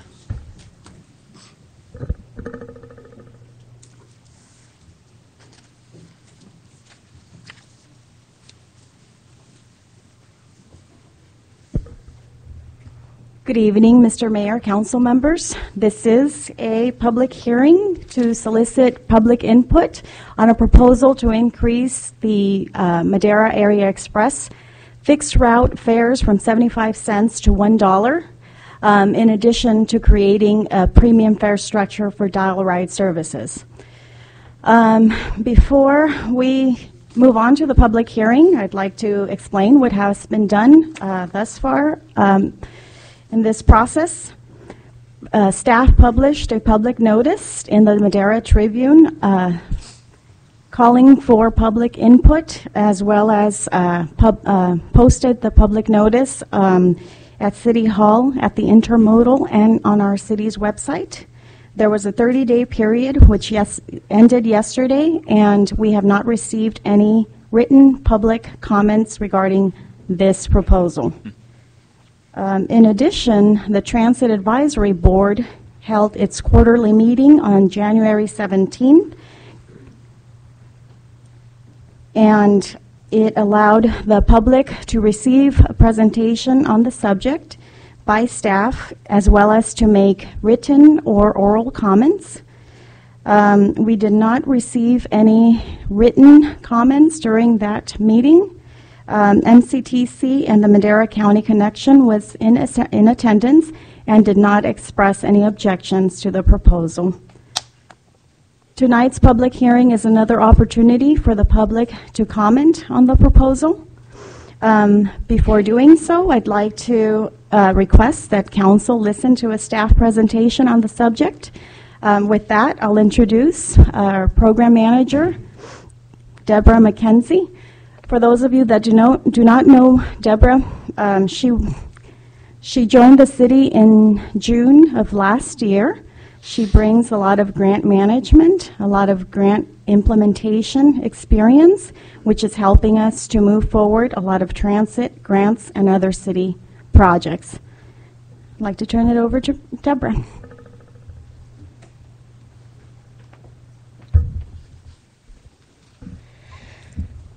Good evening, Mayor Medellin, Council. Again, I'm Deborah McKenzie, Program Manager with Grants Administration. So here's the basic summary of what I'm going to present. Costs are rising, fares have not kept up. And while staff is looking to implement a number of cost-saving measures, having not had a fare adjustment since 1999, those cost-saving measures are not going to be enough. So the city's transit division, also known as Madera Area Express, or MAX, is proposing changes to its fare table to improve the accessibility of curb-to-curb transit service for low-income seniors, the disabled, and individuals on Medicare, while expanding available fixed-route services to all riders. There are three main reasons for this proposal, but the biggest one is fare box recovery ratio. A fare box recovery ratio is the fraction of operating expenses which are met by the fares paid by passengers. It's computed by dividing the system's total fare revenue by its total operating expenses.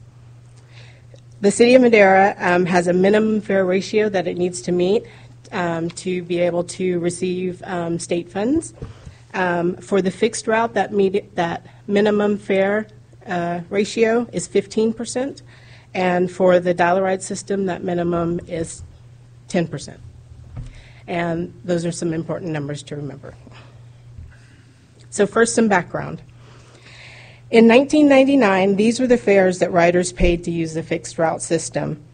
75 cents for the general public, a half fare for seniors, disabled, and Medicare of 35 cents.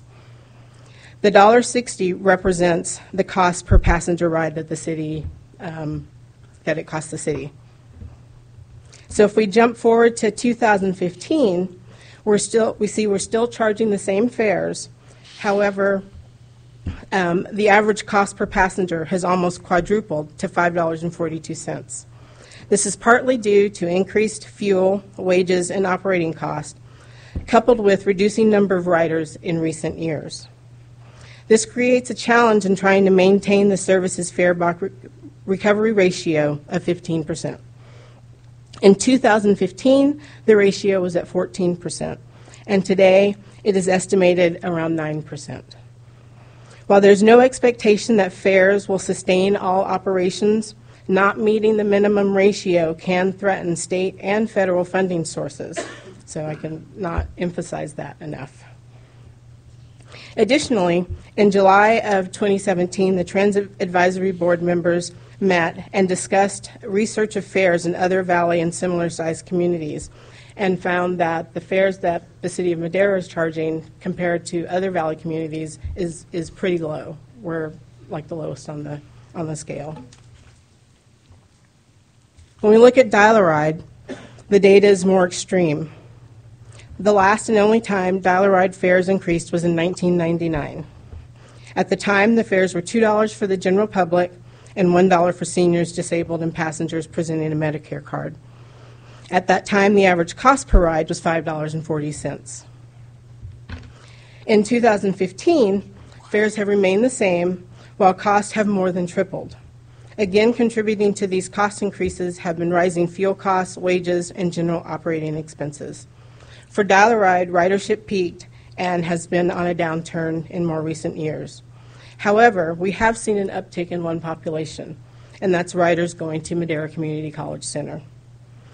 The impact seen because of the ridership trends is that dial-a-ride availability for seniors, disabled, and Medicare, it's more of a challenge for dispatch to schedule those rides. And altogether, this has created a debilitating impact on fare box recovery ratio. For a dial-a-ride, again, that ratio minimum is 10%. And currently, or actually in 2015, the ratio was 5%. Currently, that ratio is at an all-time low of 3% for dial-a-ride. This chart presents fiscal year 2017 data for 3 Valley communities that all provide a full dial-a-ride services to the general public throughout their full service area. So their services are comparable and comparable to what Madera does. What's most striking is, again, the fare box recovery ratio.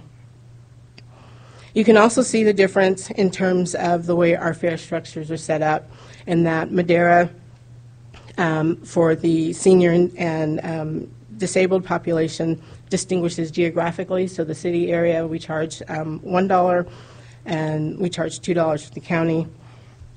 Whereas as a community like Visalia, they do it based on the type of passenger. So seniors, they charge their regular fare $4, and then they have a discount for the ADA populations. It's interesting to note that Visalia is the only city presented to meet a 20% fare box ratio, and they also have revenue per unlinked passenger that's above their average fare. So even though their general fare is $4, the fare revenue that they're pulling in per passenger is $4.80. And that's partially due to, one, they're very good at controlling their operating costs, and two, they also offer advertising on their buses, and so that's being able to contribute to what their fare revenues are. Advertising is among one of the strategies being considered by staff for a future option. But in relation to this public hearing, we're talking about the fare recovery revenue first. So Exhibit B in the agenda packet provides a full overview of what's being proposed and the changes. For this presentation, what I'll do is go over just what's being changed, not the whole fare structure. And I put it on slides so it's a little bit easier to read because I think that's way too small. So this is what's being proposed for the fixed route.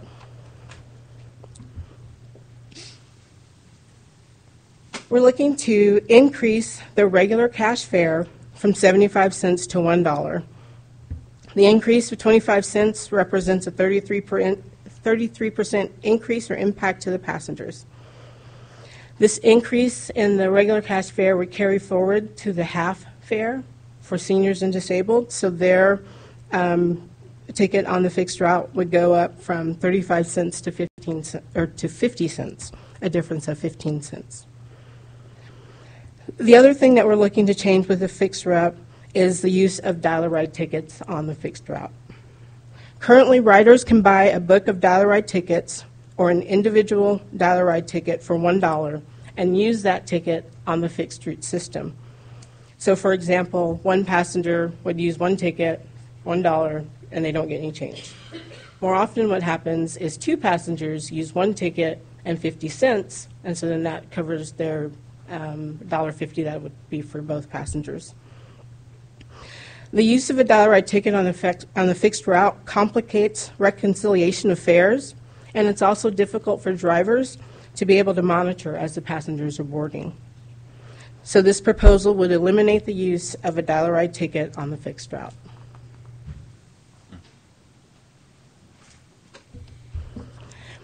Next, we'd be proposing changes to the dial-a-ride fare structure. And for dial-a-ride, what we're proposing is a premium fare structure. What this means is anyone not meeting the discount qualifications of senior, having a disability, or presenting a Medicare card would pay a premium fare for the curb-to-curb service. The resolution staff will prepare would include a $1 increase in general public fares for both city and county areas to take effect October 1 of this year, and a second $1 increase to take effect in October 1 of 2020. The Transit Advisory Board was in support of the fare increase and thought that staggering the increase over several years would allow for passengers to make the transition easier. So currently, the only general public discount available on dial-a-ride is the purchase of a dial-a-ride ticket book. At $20 a book for 20 rides, that's $1 a ride, or a 50% discount. The premium fare structure will retain a discount. However, so as not to negate the creation of a premium fare, the discount will be lowered from 50% to 25%. So what this means is with the premium fare structure, the cost will go from $1 per ride to $3 per ride, which is still less than the $4 per ride. Lastly, the new fare structure proposes to eliminate Madera Community College student fare. Essentially, and the most conservative, impactful, I can't think of the word, that would happen with general public students riding the dial-a-ride would be they would see an increase from $1 to $4 by 2020. And this is if they choose not to use the ticket book option. So staff recognize that we don't want to deter students from attending classes. And so to mitigate this impact, we've done several things. Oh, excuse me one second.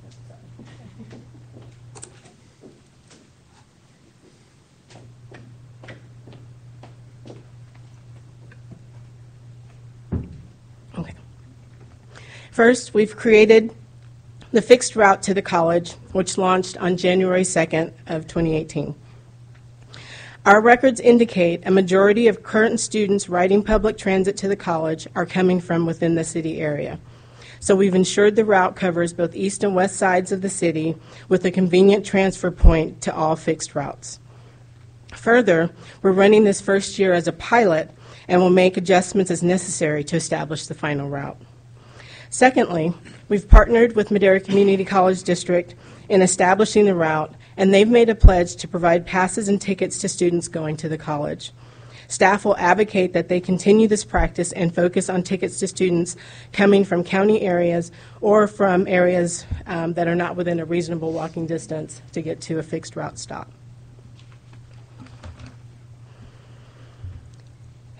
Okay. So I was asked to speak a little bit about an actual fare equity analysis and to share information. In your packets, Exhibit A is the fare equity analysis report. So what I'll share is Title VI is a federal statute which prevents discrimination of minority populations under any program or activity receiving federal financial assistance. Fare equity guidance to transit agencies with 50 or more fixed route vehicles in large urban areas over 200,000 population are subject to this guidance and required to comply. Due to the size of the city's fleet, we have 17, and our service population, which is under 200,000, the City of Madera is not subject to the FTA's fare equity guidance or required to comply with its direction. However, we did conduct a fare equity analysis. So why did we do that? Well, discrimination can be from a deliberate act, but more often it's seen coming from neutral policies or practices that may inadvertently cause adverse effects to a group identified by race, color, or national origin. Our goal is always to have the best and highest customer service, so we wanted to make sure that these policies wouldn't have those adverse impacts. What is a fare equity analysis? Equity analysis determines a fare change will result in an adverse impact to a group identified by race, color, or national origin, or defined as low-income populations. Key to understanding the analysis is for a transit provider to establish an adverse impact policy. The policy determines a threshold for effects when fare changes are borne disproportionately by a minority or low-income population. So the threshold is expressed as a statistically significant percent burden. And in my next slide, I'll give a little bit more of an example. But what I'll share is for operators who are required to conduct this analysis and develop these policies, it's a long, multi-stage, consultant-facilitated public engagement process that's a pretty big endeavor. So for efficiencies to be able to do this analysis, staff reviewed policies of several other transit providers to establish our own policy threshold range using the lowest and highest percentages that we found in our research. So this is an example for a policy threshold. This is a screenshot of the website for HART. It's a Hillsborough Area Regional Transit, and they're in Tampa, Florida. They established a disparate impact threshold of 15%. So they were the highest ones that we found, meaning that an adverse impact occurs when a proposed fare change would have a negative impact of 15% or more on a minority population as compared to the entire service area. So if that fare increase, if the minority population bore 15% or more of that cost, then it was seen as an adverse impact, and so they would try to do something to mitigate that. Staff developed a range of thresholds on which to evaluate our population impact. Most communities that we looked at had policy or thresholds of 10%. However, the lowest and highest that we found were 6 and 15%, so that's the range that we used. Looking at the current average fare system, system-wide, and the proposed average fare under the same ridership, the difference for minority populations is not statistically significant, i.e. it's below our lowest threshold mark of 6%. So we're seeing that there's no adverse impacts. Looking at the difference for low income, there may be some adverse impacts. This one is at 13.1%, but it's still below our highest threshold. It's one of the reasons staff identified other strategies to mitigate these impacts for riders with limited incomes like students. So that's why we were looking at other things that we could do to hopefully mitigate that 13.1% impact. I'm going to keep going. Doing great. So, in conclusion, what I'd like to share, so that was the fare equity analysis. I've also presented what our proposed changes are. What I'd like to share is that the alternative to the proposed fare increases is to continue as we have, having the same fares with our increased operations happening. And this will only amplify the risk that the city will lose federal and regional transportation funding due to a poor fare box recovery ratio. The loss of any funds would have a dramatic effect on revenues that support all of the transit services. Additionally, the city faces a real possibility of being forced to reduce dial-a-ride services as a means to reduce operational costs. It would be more advantageous for the city, for our transit partner in the County of Madera, and especially for the passengers of our MAX system, if any service changes were the result of strategically thought-out opportunities, including how we manage and adjust our fares, and that these opportunities be implemented with an intentional time frame. That ends my presentation, and if there are any questions, I'd be happy to take them. Thank you, Ms. McKenzie. Very, very informative. There's a lot going on here in that it's as we look at the next 7 years as we implement incrementally, that seems to make a lot of sense. And I don't really necessarily want to put this on you per se, but it's been 19 years, almost 20 years that we have done something like this. I'm surprised we have sustained so far. But I think my real question is in the beginning you said ridership is down.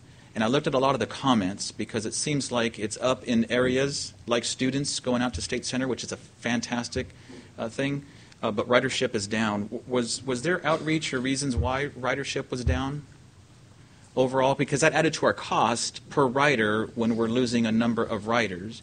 Uber. Is it just... We haven't been losing significant number of riders over the last 2 decades. What we have been losing is fare revenues. As our costs increase, we still have the number of riders. They're just not covering that cost. Correct. And I certainly agree with not having the dial-a-ride service that the students could at their convenience. But we have to understand that their schedules are very, very flexible. And as the Madera campus expands, there's going to be early morning classes into the evening.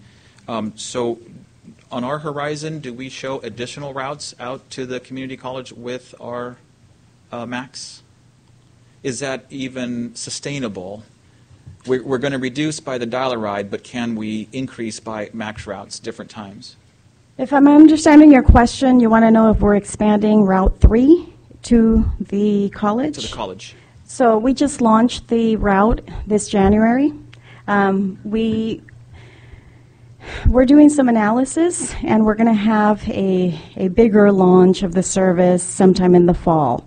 Right now, it only stops at 3 locations, and it takes 30 minutes from the Walgreens on Cleveland to arrive at the college, and vice versa. So we consider that students would appreciate that express route. If we expand it to add additional bus stops, they might not be too appreciative of the additional time. Right. We are not planning on expanding it beyond those 3 stops at the moment. We will monitor the impact of not having the dial-a-ride for students on how that will affect us. Correct. I'm assuming. Correct. And I did ask Deborah to look into how many students did ride this last month. Typically, let's say in 2016, we look at that October data, there was about 1,200 students using dial-a-ride to get to the college. This month, there were 800 rides to the college using the fixed route. So they are transitioning. They are using the fixed route. We consider that it's more convenient to use the fixed route versus the dial-a-ride. And I know as we discuss strategies, and it's in the report that shows walkability, additional bike lanes, how far would you ride a bicycle to get there? I know safety becomes a concern. I think a lot of people said they would if there were specific bike lanes to do so. For me, it's kind of lengthy, but for younger students, it's not such a big deal. And I'll just wrap it up. I love the idea of advertising on the buses. I'm not sure if we're pursuing that or not, but I thought that was pretty genius of Visalia to do so, and if that really, really helped with their revenue stream, and I think it's kind of been proven on other buses throughout that there's quite a bit of revenue to be had. I don't know if that increases ridership, but it certainly increases revenue. I think Deborah brought it up because we're looking into it. Fantastic, fantastic. Councilwoman Gallegos. I have 2 things. The first thing is I have been on dial-a-ride and Max several times in the last year, and I've been there when our drivers had somebody come with a ticket and try to put 2 quarters in for 2 riders. It's been very difficult for them. So the dollar will be easier for our drivers out there. The second thing is I've been to several of their meetings, and I have to tell you that our transit commissioners have done an excellent job, as Deborah and Yvette have done. They have powered through it with a lot of opinions, a lot of brought to the table consensus, and the end product is just, wow, exciting. And so when you do see your commissioner of transit, please tell them that thumbs up. They've done a really good job. And I'd like to thank you. Presentation was wonderful. Great. Thank you for that input. Councilman Oliver. Councilwoman Foley Gallegos, I'm going to take you up on that suggestion and recognize and thank my appointee to the Transit Advisory Board, Alex Salazar, and thank you for being here, Alex. First of all, fantastic presentation.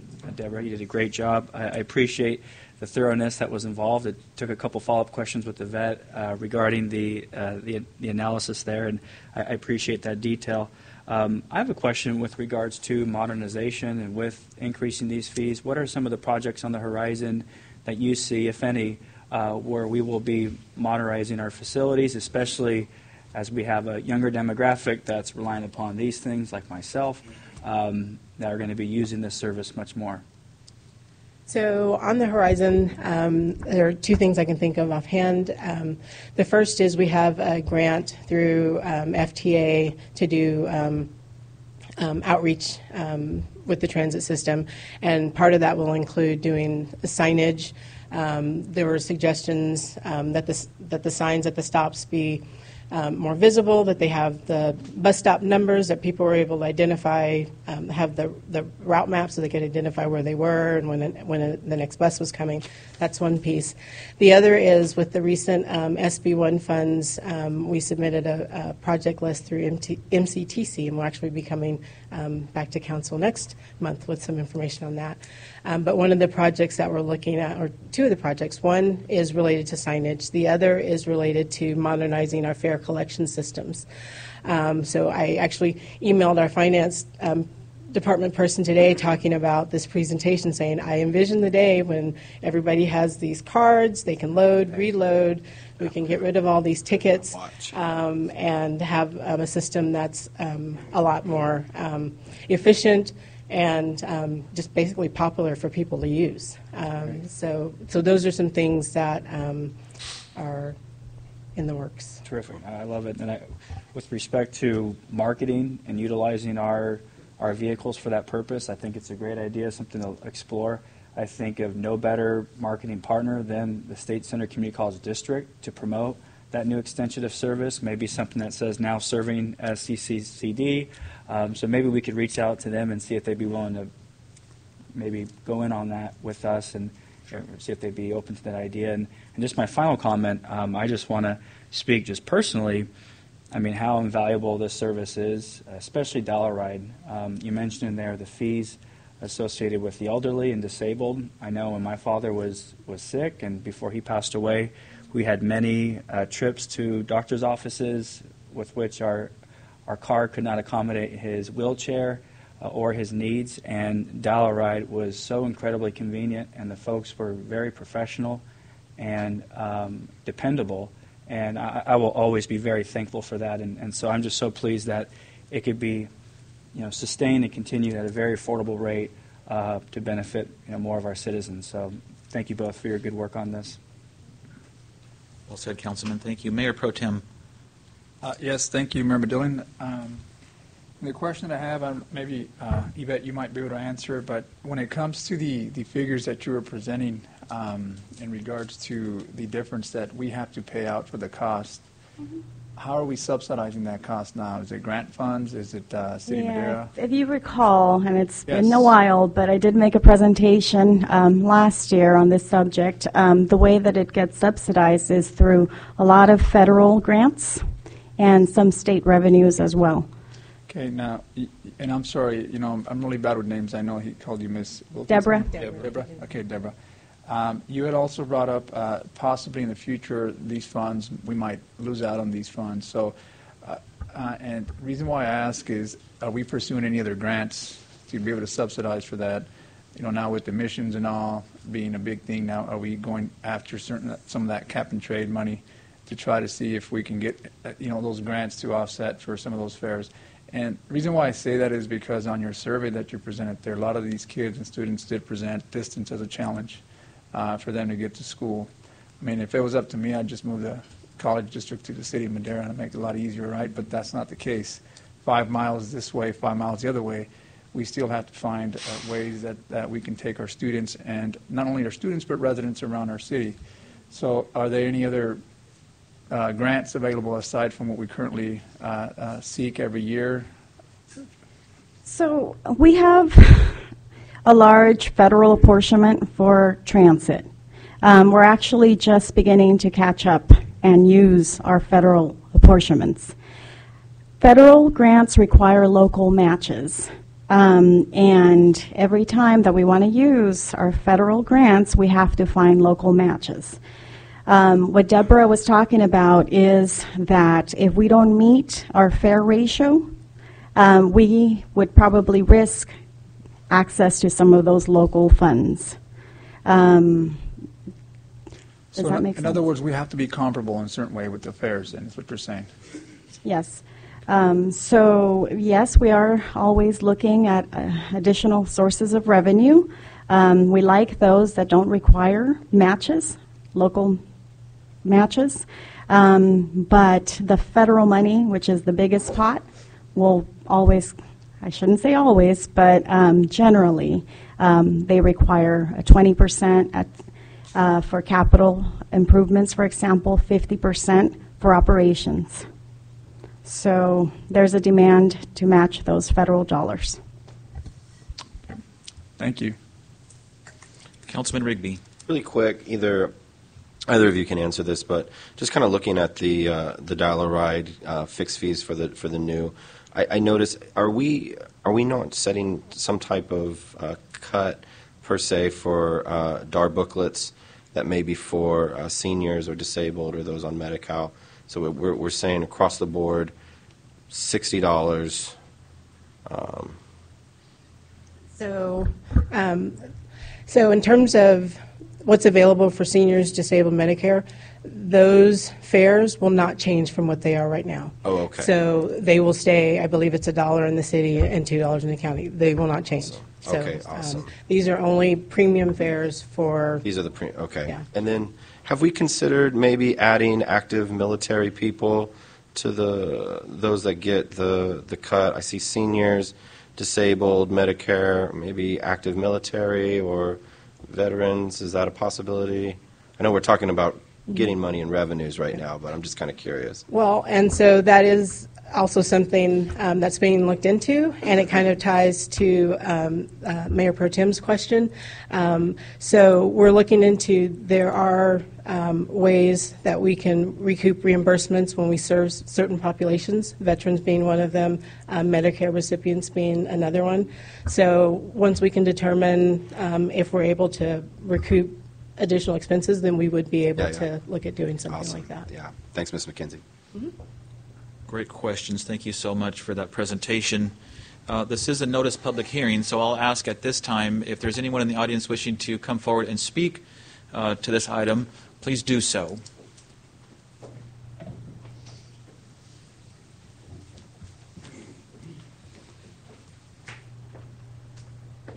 Ms. Moy, it's always good to see you. Thank you for coming down. Yes, thank you very much.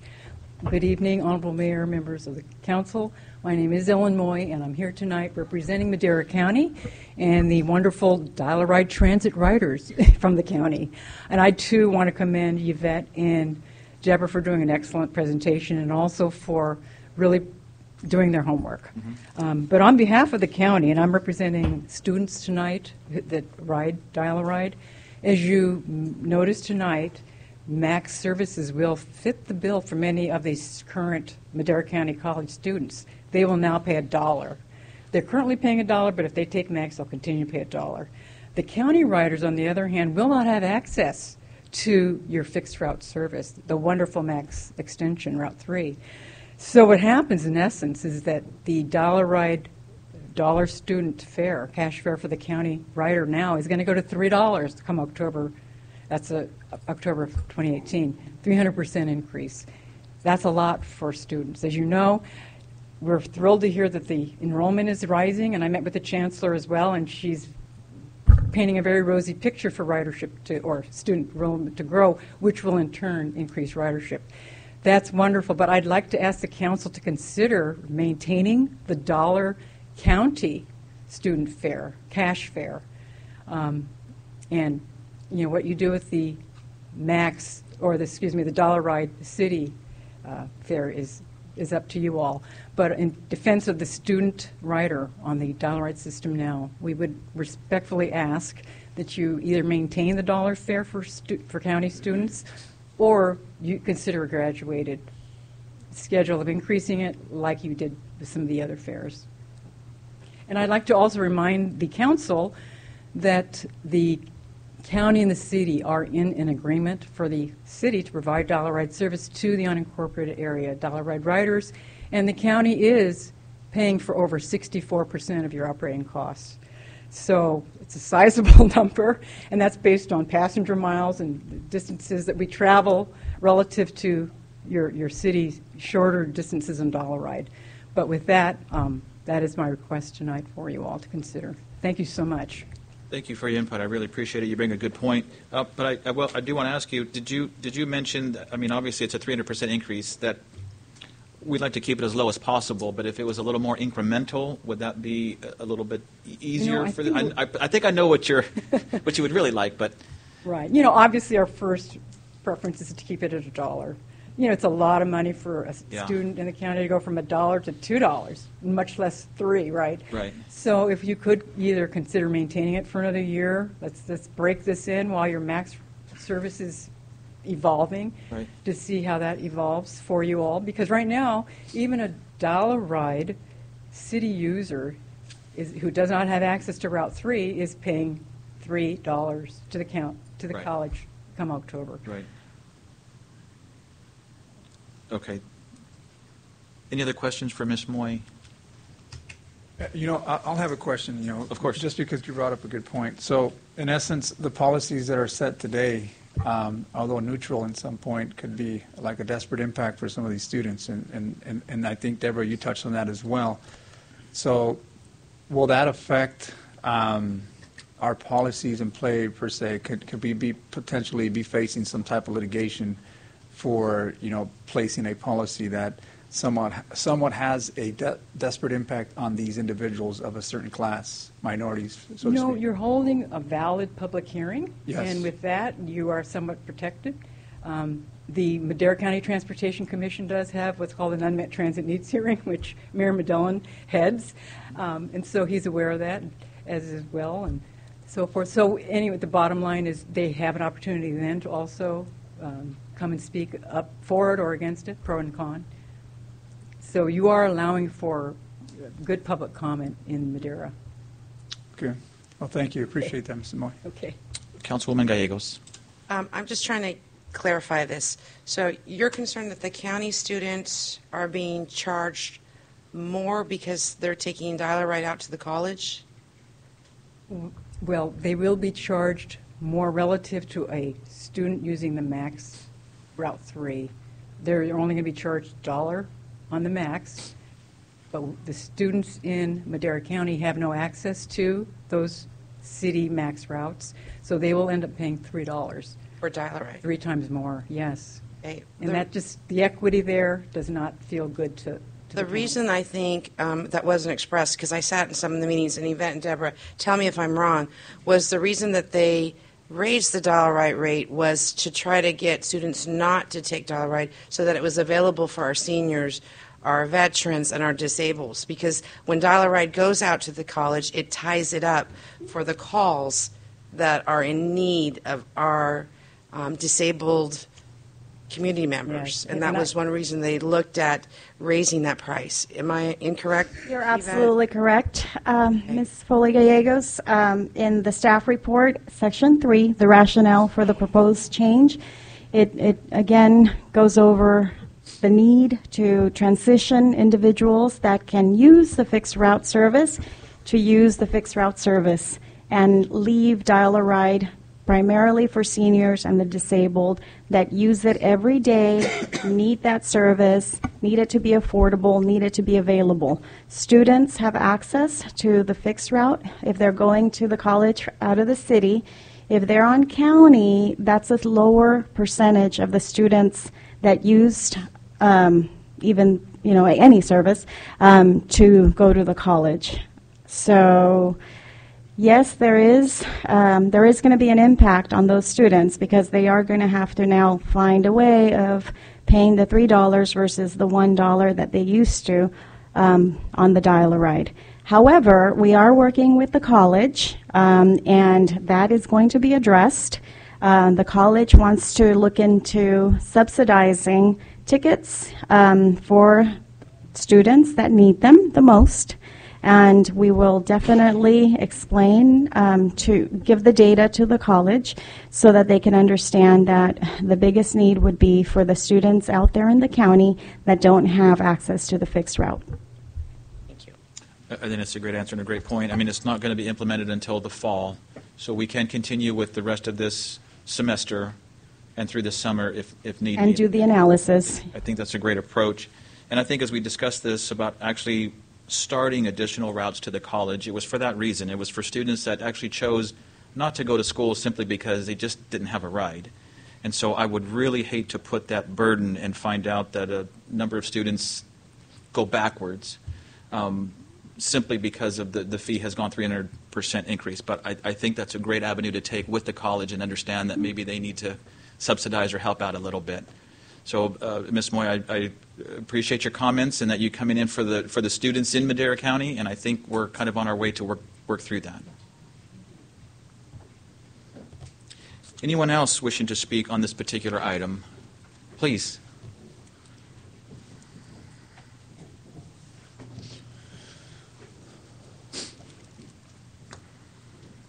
Hello, I'm Eddie Block again, and I was actually president of student government when we started getting all this transit out there. I'm going to get in trouble if I don't start getting addresses. Oh, 916 East Cleveland again. Thank you. Sorry. And the reason why I want to talk is one thing to think about with the vote of Measure C, our community college is now no longer going to be part of Reedley. We're going to become our own community college. That's going to increase the size of the college. It's going to increase the students. So I think you guys should also think that yes, you need to increase the $3 now, but once you have more riders in the 5 years when the college starts becoming bigger, you won't need that such large of a increase. And as knowing the students and how little money they have, maybe we should consider that and just think slowly building it up.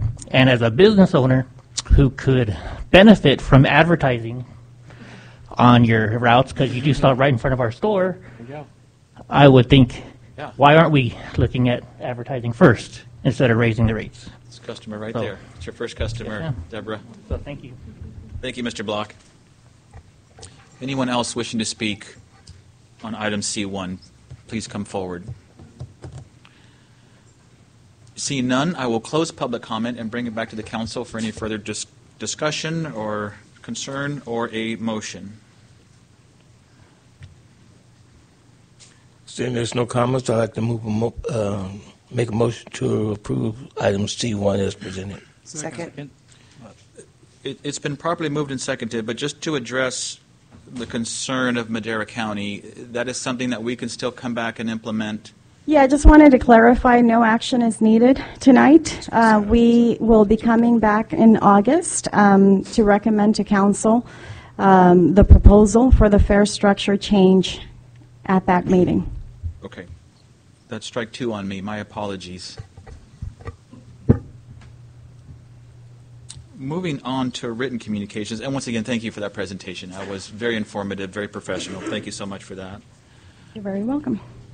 Moving on to item D1, this is a consideration of a minute order approving letter of commitment to the Madera County Flood Control and Water Conservation Agency. Thank you, Mayor, Mr. council Hellman. members. We've recently received a letter of, it was looking for support and commitment from the County of Madera. It's for a project, or for a, I'll go ahead and start over a little bit here, a grant application for funding of Madera County Regional Flood Control Response. It's a little different from a letter of support in that they're actually asking us for a commitment, and it's a once-a-month commitment primarily. We'd show up for a meeting, give some input, but we do little more than that. The grant that they're looking for is 100% funded. And nobody is doing a match on it. The county expects to get, I originally had something that said $350,000 to $500,000. Ahmad recently told me it's probably closer to $700,000. We did have Ahmad here from the county. He was going to be able to represent the project. Unfortunately, he had to go. But he did give me a list of some of the deliverables that they had, and I did have something else here that I copied down just in case I had to go ahead and present the. Basically, they're going to be looking at preparing a series of flood safety maps in the county. They haven't really done something like that before, and they want to go ahead and get those maps done along with several other things. They'll be doing this in GIS, Geographic Information System. Once they get done with these, it will open them up to the potential to go ahead and secure additional grants beyond this. This will be like a stepping stone to allow them to go ahead and get more functional grants towards emergency services and the like. Great. Keith, thank you very much for that, and let's hope that we really need to have regional flood response here soon. Right now it doesn't seem like much of a hot topic. Any questions of Keith regarding this report? Seeing none, I'll entertain a motion. Move to approve item D1 as presented. Second. It's been properly moved and seconded to approve item D1. All those in favor signify by saying aye. Aye. Any opposed? Motion carries unanimously. Item E1, this is an informational report and discussion regarding new water storage tank, pump station, and associated projects and request for direction to staff. Again, Mr. Helmuth. Thank you. Staff is moving forward with the selection of a design consultant for the proposed tank. Because this represents a large component of the capital improvement program, we want to go ahead and provide council an update and an opportunity to discuss it with staff. Currently, we have completed an SOQ. That's a statement of qualifications. We sent it out to multiple consultants. We had 7 return the SOQ. Out of that list of 7, we narrowed it down to 3. Fairly soon, we'll be within the next 2 or 3 weeks, we'll be putting out a request for proposal, which will go ahead and ask them to be more specific about how they would go ahead and design a tank, how they would go ahead and site it, how they would go ahead and design it, whether it be 1 tank versus 2 tanks, is it full size versus half size. They would go ahead and show us more specifically how they would propose to go ahead and do that tank. Like I say, that'll be going out in the next 2 or 3 weeks. In addition to the update, it is staff's intent to provide council regular updates. Staff is, however, seeking direction on how that input is provided.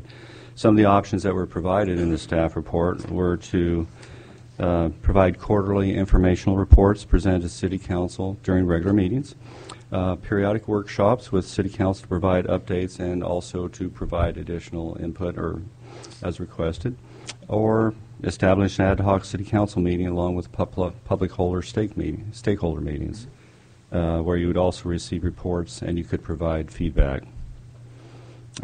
Fairly short report, and I know it's a long evening here. If you have any questions, I'd be happy to answer them. Thank you very much, Keith. Any questions regarding this report? Yes, Mayor Pro Tem Rodriguez. Yes, thank you, Member Dillon. Keith, I know that these tanks are proposed based on the report there on Avenue, is it 27 and 17, right? Yes, it's out beyond the city limits. Yes. So now, this tank, would that also constitute a new well there? No, it wouldn't. What the tank would be, ultimately, we would have a 24-inch water main leading up to it. Water would be delivered to the tank through that and potentially a smaller connection, but primarily the 24-inch main would be feeding it. When the tank is full, it essentially has the equivalent of about more than 3 equivalent wells. It can pump out, the pumps that are proposed would be about 4,500 GPM. Some of our wells are doing 1,200, 1,300, 1,400 gallons per minute. Some are doing less than 1,000. So what the tank does when it's up and running is it compensates for times when our wells might be less than able. Say the groundwater drops, we aren't expecting a well or more go offline, and we need to go ahead and compensate again. One of the reasons the tank was originally proposed was a few years ago, 3 wells went offline in one night. That's an example of what a tank can do. When you're running low on your capacity with wells, the tank can compensate for the peak periods. And Keith, and the reason why I ask is because, also on the report you talk about, rates dropping, water levels dropping, and possibly the quality of water. So, and looking at the Madera subbasin stuff, it looks like water kind of starts to decline up in that area. So my concern is if you're putting a pump nearby, where are we identifying the well? What part of the area in that facility there are we identifying a well? Well, we still have potential for, I'll go ahead and say a few more wells on the east side of the city. But our water system master plan, there's an exhibit in it that talks about a series of different types of contamination type plumes within the city. And one of the key points of that report is it indicates that to go ahead and continue to construct wells on the east side of the city, we have a much higher potential to go ahead and find water that is that doesn't meet our standards, that we might have to go ahead and put on filtration systems. Filtration systems, you talk about $1.5 million well, and then you toss on a $300,000 to $500,000 filtration system. So the master plan, one of the alternatives was suggested, which is what we were running with, is to go ahead and put most of our wells on the west side of the city where we can go ahead and get a better quality water, where we have a higher potential to get a better quality water. So the tank, it's generally exclusive of any proposed wells. So the site is really, the site doesn't really state that that's where the well will be, but rather you pull water from the west, correct? That's right. Because that's where you find more quality water. That's right. Okay. And does that, at some point in the future, does that create a problem for whatever reason, pumping out there in this area at all? I mean, transferring water and all? I mean, just want to make sure as far as cost, because I know this is one of the capital improvement projects that are that were stated in that 2014 study. Just, you know, as far as cost goes, I mean, does that increase that cost, or was that already constituted in this capital improvement project? Well, it certainly is more expensive. One of the other part of that paragraph in the report is if you continue to try to go ahead and put wells on the east side of the city, the well yield, high potential that it will be less as well. So if you look at putting, say, looking at doing a well on the west side of the city, and you can get a 1,200 or 1,400 gallon per minute yield, and you attempt to do something on the east side of the city, and you might get 1,000 or less. That's dollars as well. So if you do 5 wells or so, east side versus west side, you may end up losing $5 million just on the basis of you need to do twice as many wells on the east side to compensate for what you can do on the west side of the city. And then you start talking about, do I have to add that filtration system? Now, one of our filtration systems, it's a nitrate. It takes nitrates out of the water. It's well 27, I believe. That still exists, and that's a well that's going to be coming online. But when that filtration system gets replaced, I think it's on the order of about $100,000 every time we just replace the filtration system. The equipment is there, but we still have to go ahead and clean it out and put a medium in there to go ahead and take the nitrates out of the water. And last, Keith, is that a pretty accurate amount there, or accurate cost for a project of this size here? I mean, are we, and only because, you know, with all the rates and all, it talks about rates, I just want to make sure that the proposal that's here, especially with the total of $17 million, is that pretty accurate, or can cost still exceed a lot more if we decide to run these? We think it's fairly accurate. One of the things that'll, you know, there are several components to this. Where do you site the tank? You're going out towards the edge of the city where the master plan originally showed it. The land prices will likely be a little bit cheaper than if we do it in an urbanized situation. But the cost of designing and constructing a tank, that I won't go ahead and say it's well established, but there are guidelines that are followed, and we've talked to multiple consultants in working up to this. Yeah, and again, you know, the only reason why I bring this up is because in the past I've always brought up water. How are we going to, you know, how are we going to deal with water in the future? And I know that these tanks are only a Band-Aid on what's yet to come, especially if we face droughts in the future. How are we positioning ourselves to capture water in another fashion? But, you know, my biggest concern is, you know, will this create a higher cost for us? And is this just, I mean, we just create another Band-Aid that essentially will be a bigger cost in the future if we don't take other approaches as far as how we can get our water other than pumping? Well, number one, I don't consider the tank a Band-Aid. It went into the master plan because of our concerns about east and west side for water.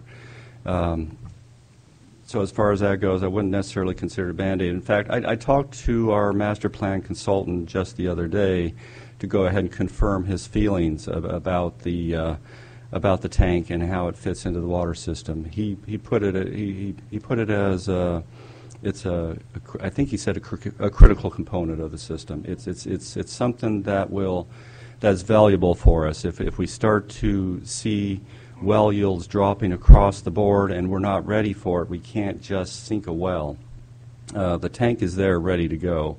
We sink a well, it can take a year plus to go ahead and work through hiring a consultant, designing the well, then moving into drilling test wells if we do test wells.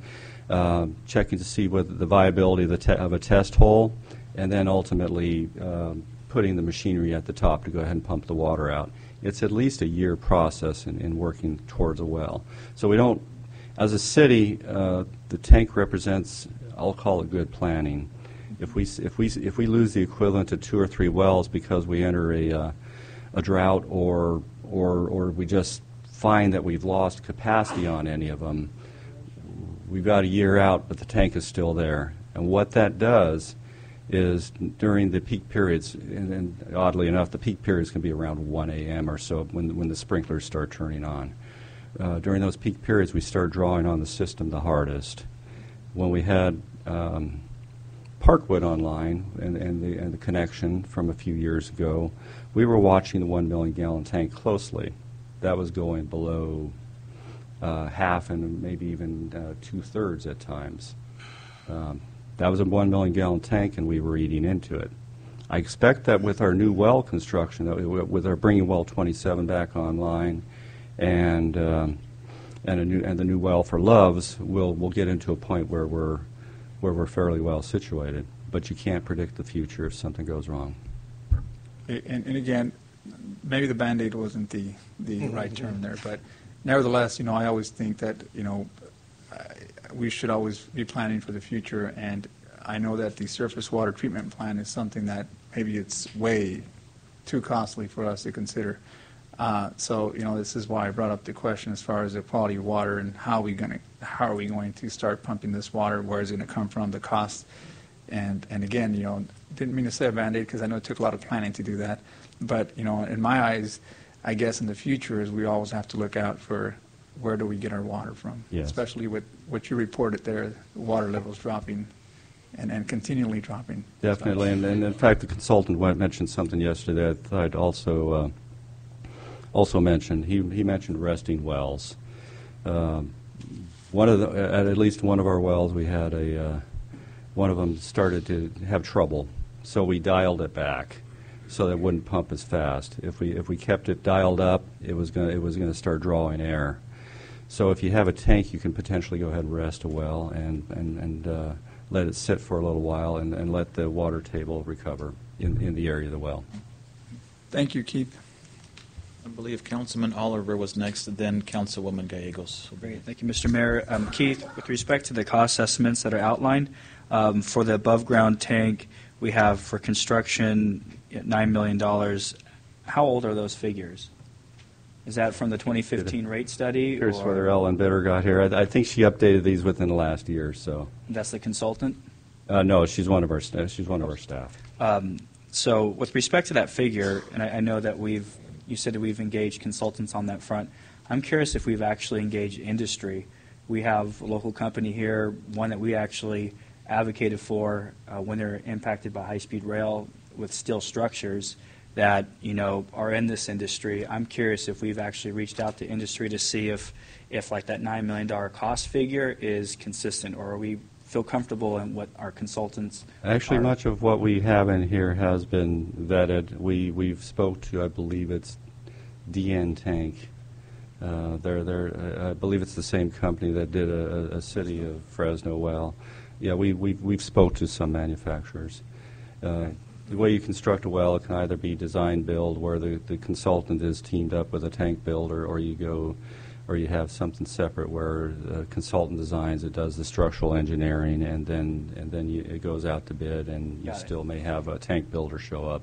I understand that there'll be further process as far as folks bidding on that. Maybe it'd be good business if we reached out to some of the folks that are in that industry and in our backyard, like steel structures. I'm sure Mr. Riley would be happy to engage on that front. The other question I had too, and we discussed it briefly earlier tonight, with respect to Parkwood, I think a year and a half ago, we decided as a council to engage proactively in looking at what consolidation of Parkwood's public system would look like and tying it with ours, in large part too with the availability of Prop 1 dollars that may come with that. Are we looking at what implications that may present when and if that happens with consolidation? And are there any other financing or grant opportunities if we can incorporate that consolidation with respect to Prop 1 dollars and and looking at the redundancies and whatnot. Yeah. This would probably be a good time for Ahmad to be here, but the county, they have been looking for grant dollars with regard to the Parkwood subdivision. I believe they already have a small tank in place, not something that I feel that the city would want to go ahead and take ownership at a later date, but they do have a study out there which is working towards a grant to go ahead and build a new municipal well. So when Parkwood comes online, if it's annexed to the city, and it looks like it will, a new well will more than likely come with it. But that well will probably, depending upon its well yield, it may just match what Parkwood demands. If I recall the discussion, though, it wasn't when the city annexes Parkwood. It was, look, we got to be proactive because the state's probably going to require us to consolidate our water system. We do have to. We do have that demand letter. Well, and I think it was beyond the command letter, too, and we discussed as a council whether or not we were going to sit back and wait for the state to, force our hands, or if we would study it and look at it proactively. And so that might be an area I'd like to maybe have an update on as to where things were left off from there, because I think we need to look at that future consolidation, the impacts it may have on our system, and see if there's any way, to leverage additional funds with such a consolidation. I believe, yes, I'll check into it, but I do believe that they do have a grant moving forward that would construct a new well. Maybe they'll go in on it with us. Yeah. Great, thank you. Councilwoman Gallegos. Keith. Yes. A couple questions. Have we looked at the consideration of why we're going 2 tanks instead of 1? That is definitely part of how this might happen. Why 2 instead of 1?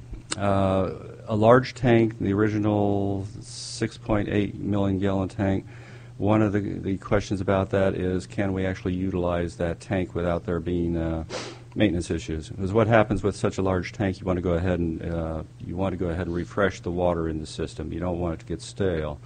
So smaller tanks may be more appropriate for that. So you might do 2 smaller tanks and have a better ability to refresh that. Plus, how much do we really need right now? We need the ability to go ahead and compensate for weak wells within the system. So again, a half-size well might work.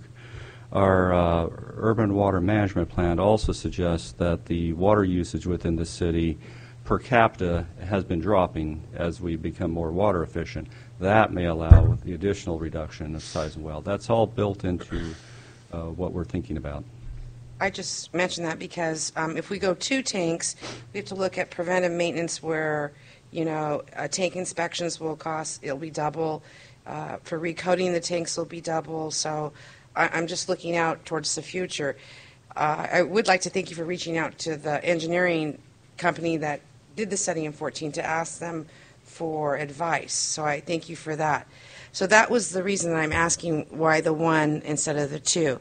And so this 1 storage tank, would you say that we're looking, or the 2 that we're looking at, is for growth in our city that we need these additional storage tanks? It was originally proposed to accommodate growth, but it is it's a valuable component of our ability to go ahead and withstand droughts. Okay. As far as tanks, you mentioned maintenance.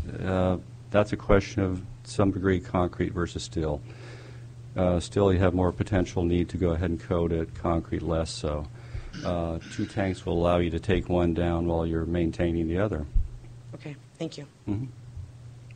Good question. Councilman Robinson. Yes, Keith. Yes. I was wondering, that's storage tank is right near Tozer, right? I'm thinking it's a little bit east of Lake. Would they be supplying the new county service building? It doesn't necessarily have a defined target area. What it does, as the system builds out, we'll have a 24-inch trunk line coming from the west side, and that'll drop down to an 18 or so size water line as it heads out towards Tozier. It will ultimately be able to feed or assist larger areas of the city. That large trunk line allows us to push water both directions. We haven't specifically analyzed its ability to accommodate any particular inadequacy in the system. But when you talk about a 24-inch pipeline, you have the ability to compensate in a number of ways. But is it possible that they can collaborate together with the county for the price to pay for it? We can check into it, though I don't necessarily see any potential there. We've thought about tying this into the Parkwood discussion. We have talked to the state about the potential for low interest loans. We are also part of the RFP. We're going to be asking the consultants to be looking for other additional funding sources.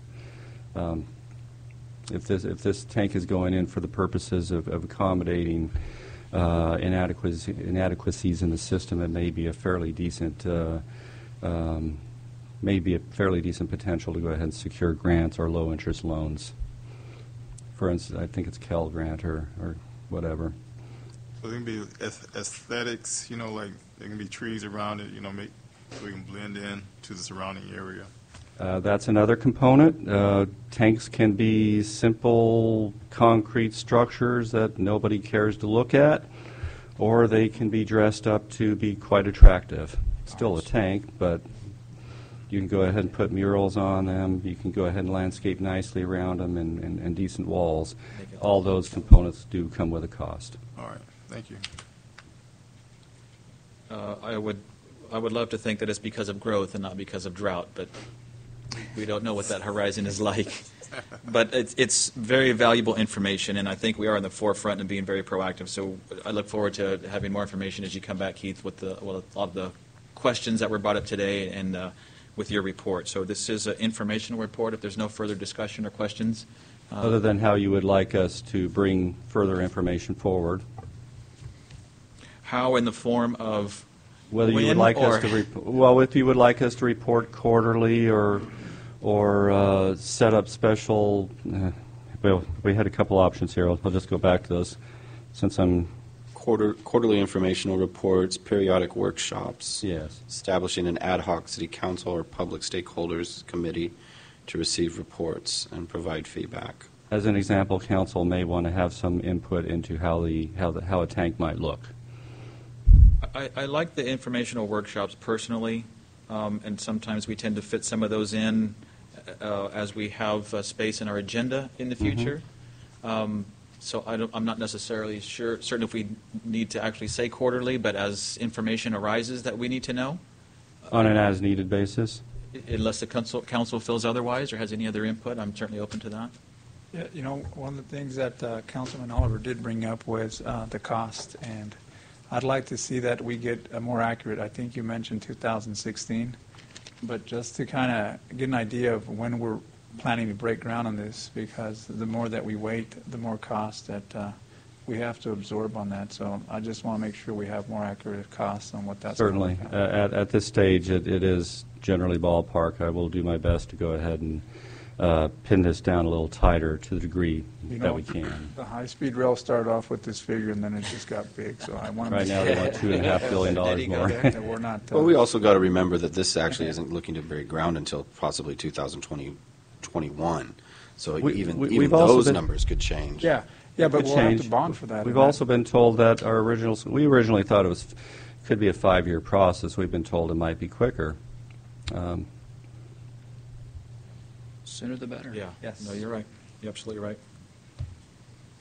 Very good input. Thank you very much. I think you have direction, Keith.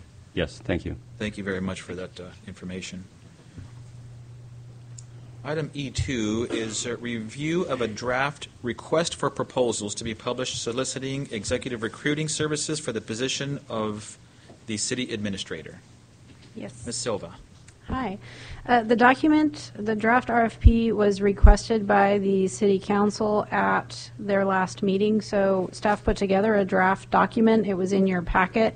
I do have it here tonight. I'm not going to have you sit through a PowerPoint presentation about it when we have the actual document. So I'm just pulling it up. I don't know if council has any specific questions, feedback, or changes they would like to request before the document is published, but that's the intent of the item tonight. In all honesty, I've never done this position before, so I couldn't tell you what we may need or not, but it seems fairly straightforward in the roles, responsibilities. It's, for lack of a better term, kind of cookie cutter on when we go out for this. This is what it looks like. Mayor Pro Tem Rodriguez. Yes, thank you, Mayor Medellin. Wendy, being that this is a pretty big position that we are soliciting for, I'm sorry, I I'm couldn't sorry. hear the first part of that. being that this is a big position that we're soliciting for, is there a time in the year when it's best published for to try to capture a good pool when it comes to city administrator? No, city administrator, city manager postings you see year-round. It's not a seasonal thing. Okay. And I'm sorry, and based on what I've seen there, how long will this be out for? And what's the typical timeline? RFPs are published for 30 days through the purchasing department. So if we get to a final document tonight, I'll get it over to purchasing. It'll be published, if not this week, the very beginning of next week. It'll be open for 30 days. Then it would need to come back to council for review and award. So you're likely looking at a 60-day point at that point, and then you have to bring the consultant on to start the advertising process. And usually you're going to leave a recruitment like this open at least 45 to 60 days. Then you're going to have to go through your applicants, you're going to have to go through your interviews. And someone in this type of position, if they're in public service, they're likely going to have an employment agreement somewhere else that gives them a 30 or 60-day notice requirement, so that's going to put you out another 2 months. So it's a quite a lengthy process, which is why there's no great time to kick it off, because it takes you a good, I would say, at least 9 months to get from point A to point B. That answers my question there. Thank you, Wendy. Councilman Oliver. So, Wendy, can we further elaborate as to that? Essentially, you spelled out 90 days, 30 days with posting, 60 days on bringing on a firm. Is that what? Yeah, so the RFP has to be open for 30 days. The 30 days is the deadline for having it in the purchasing office. Okay. At that point, the documents, you will have proposals from various consultants, and council will have to review them and rank them and determine who they want to proceed with, or if they want to do additional evaluation before making a choice. So that's a council meeting.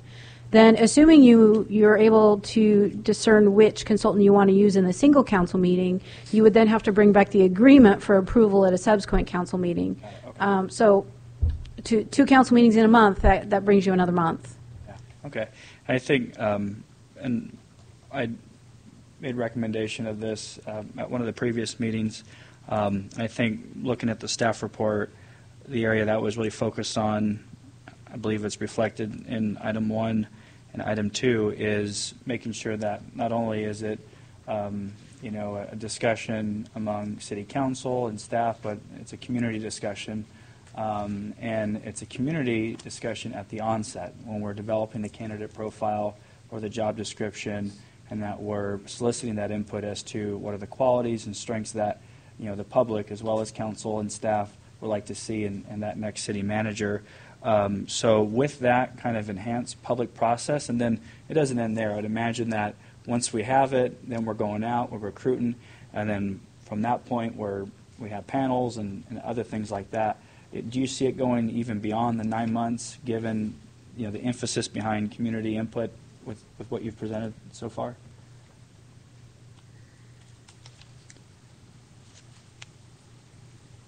It could, depending on how long we want to go through the input process determining candidate profiles, determining on how long we end up leaving the recruitment open once it's published, dependent on how many people actually apply the first round. Sure. And if you say, wait a minute, we don't think that's good enough, we want to go back out, because you want to make sure you get the best, and sometimes that takes a while and you have to be patient. Absolutely. I think this is a very important exercise, one that we have to get right. I think as the process develops, it's going to be one where council is going to have to take a step back and let it evolve and gather good input in that recruitment. So that was certainly my intent, and I think that you've captured most of the points that I was expressing, and so I'd be open to any other feedback or recommendations from the council on developing this RFP, but I believe it's a good next step as we look at the future of the city and what I deem as that quarter-century opportunity that we have. But I appreciate you putting this forward in a short time frame and capturing all those points. Thank you, Wendy. Any other questions? I Move forward. I have a comment, and only because we had this other item that was pulled earlier in regards to the advising role that we want to pursue. Would the council then want to include maybe that advisor to have a say-so in this, or are we more, let's move forward and have this done? I mean, and the only reason why I ask is because the decision was made tonight, and I don't know how the rest of my colleagues feel for that. So I thought I'd just open that discussion since we have this item open. I think Councilman Oliver has some input, and he can address that. I think that's a good recommendation, Mayor Pro Tem Rodriguez. I would be amenable to that, and I do know with Mr. Manfredi and that item, he does have experience as well in that recruitment effort and with other cities, so I don't think it would hurt. Now, Wendy, would that, and I don't want to jeopardize our candidates pool. You know, for me, the earliest the better, right? But nevertheless, that's why I asked the question: is there a particular time, or when these candidates are available? I mean, obviously, in the school, when I participate in these exercises, obviously there's a certain time because school's out in a certain time. People are looking for jobs in a certain time. But when it comes to this here, you know, is the faster that we do this here, the better? Or do we prolong? Do we delay? Do we wait for a certain time in the year, or is this the right time? No, I mean, city operations have a cycle. Like, we have a budget cycle. There's other things that are on cycles, but that doesn't define when an applicant's going to be interested in applying or moving to the city of Madera. Okay. Thank you. Councilwoman Gallegos. Wendy, do you have just a tentative timeline on when we would put out for an applicant to apply? Well, at this point, it's a 30-day publication, and once council makes the award to the consultant, that's really going to be up to the consultant. So in those proposals you get from the consultant, they should give you a project timeline, when they think they can do the public outreach, how they're going to do it, when they think they would get the profile put together, the recruitment out. And so that's going to be part of what you consider when you make the award to the consultant. Okay.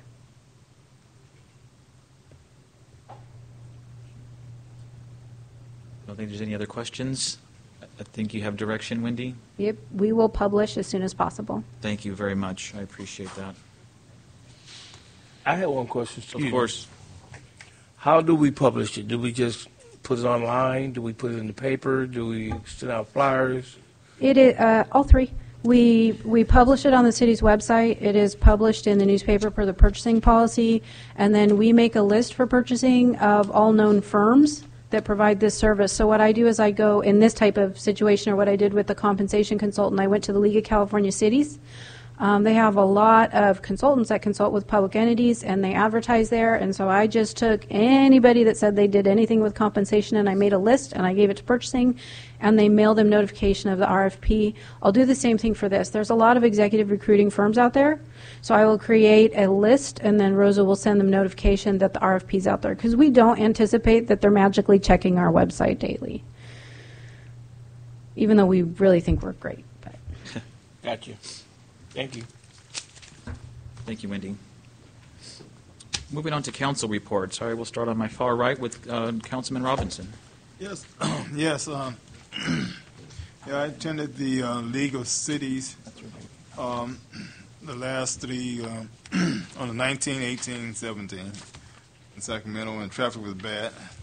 But also I attended my policy community course on housing and economic, and I brought back some educational material for a 2018 guide to new housing laws in California.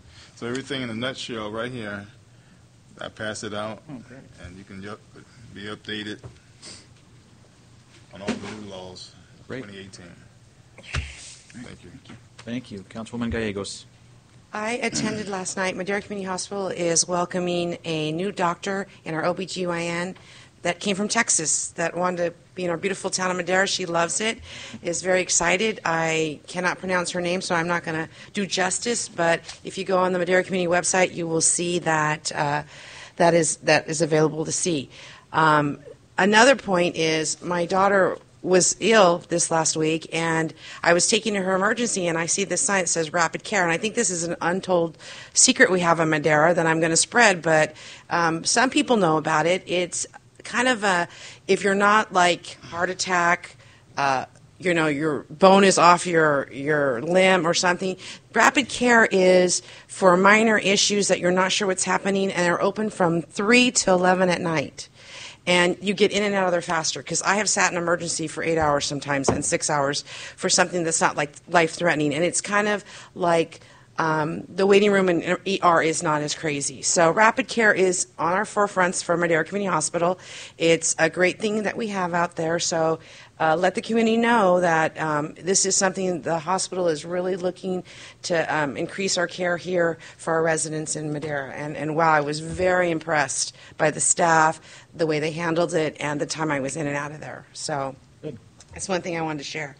I went to the Boy Scout Civic Day today, which several of us were there. A wonderful event again. A lot of fun things. We got to tour the firehouse on Lake Street with our not just our Boy Scouts. We also had explorers from CHP and the Sheriff's Department. Next year we're going to get our city explorers there. And then we went to our police department to tour that also. So thank you for opening up your doors for those Boy Scouts and explorers today. One thing I wanted to ask, I say Chief Frazier, I'm sorry, Chief Lawson, Mr. Frazier, is it possible somewhere in our agenda, and I've talked with Mr. Boyle, that if we have new businesses coming into Madera that we can be aware of it. I was on the website and saw that we have a tint shop that's coming in, and if I had not seen it scroll through my Facebook, I would have been like, oh my gosh. So when we do have new things coming to Madera, is there somewhere in the agenda that we can just put, so that not just us as council, that the community that is live streaming or goes through our agenda can see that we have new businesses coming in, and they would think, oh, tint shop, I'm going to wait till that tint shop comes in and get my car tinted. Just an awareness. That would be nice, so that we feel that we're like all on the same page. That's great. Second request for that, we will make that happen. Okay, thank you. Nice. So, your daughter okay? Yes. Okay, good. Glad to hear it. Glad to hear it. Councilman Rigby. Thank you, Mr. Mayor. Just a couple of things to report on. I had the opportunity to participate in this year's point-in-time count a couple of weeks ago. My team and I were able to go and meet up with several of the homeless communities that are found throughout the river. I think this year we had more volunteers than ever before. I think 68 signed up to volunteer, and unfortunately not all 68 came out, but we definitely had more than the average 15 to 20 that are usually out there. Always an eye-opening experience, and it was good to partner with our Madera County sheriffs. I'm used to walking around with our men and women in blue, but sorry, Chief, I spent the night with some awesome sheriff's department men, and yeah, they were pretty good. Quick report on Pomona Ranch. Several of you are aware of our pilot program that's taking place out there. 7 families are participating, and we're nearing what I call the best day, which is the day we kick them all out. And the reason I call that the best day is because it means that they're back on their feet and they have somewhere to live permanently. And I'm happy to report that our first family is going to be moving out by the end of this week, and several of the other families are on track to move out themselves. We've had a couple of incidences that we weren't really able to control, but there isn't a family there that isn't actively looking for a place to live and place to work, and so we're really proud and appreciate all the support that we've gotten, not only from city and staff and other agencies throughout the city, but even the Elks Club, as you guys heard tonight. It's been it's really been a great opportunity for the city to come together and do something positive for our homeless community, and we're hoping next year to grow the program even more. That way we can serve many more families. Those are my reports. Very good. Thank you very much. That's fantastic. Councilman Hawley. Nothing to report. Mayor Pro Tem Rodriguez. Yes, thank you, Member Dillon. Aside from the Eagles winning the Super Bowl, I did have one other question, and that's in regards, since Councilwoman Gallegos did bring up the tent, I might ask you, Chief Shermani, is what is the laws or the city limits with regards to tent? I was thinking of going like a jet black on my car, but... Double 5. You're fine. Yeah. Yeah. Thank You're you. fine is what he meant to say. Yeah. And I'm sorry, Commander Shermani, Chief Lawson, I'm sorry for that. So, again, and the reason why I see cars that are super tinted, and I don't know if there's a violation, a traffic violation with that or not, so I thought I'd ask since I might be considering tinting my car. So. Only if you don't let the highway patrolman stop you. Okay, good. So. It's a ticket. Yeah. Is that everything? Oh, that's everything. I'm Okay. sorry. Councilman Oliver. All right. Thank you, Mr. Mayor. This was a busy last few weeks for me as well as my colleagues. First, today, I have the privilege to serve on the San Joaquin River Conservancy Board, and today I was selected as our vice chair. So I will be working with Chairman Brett Frazier over the next year and carrying out our projects. One of the things that we approved today was to expand access to Sycamore Island by over 300 acres. And I mention it because the San Joaquin River is a vital regional amenity. It's one that we're working to try to promote and encourage more involvement from our schools here in Madera Unified, who've been a good partner, as well as our community. And it's one that we have many residents who are deeply involved, people like Ted Morgan and Julie O'Kane, who are members of the Parkway Trust, which is the nonprofit arm that, or almost a sister agency that we work with. So it's been a very great opportunity to serve on that board. I'd like to thank Councilmember Robinson.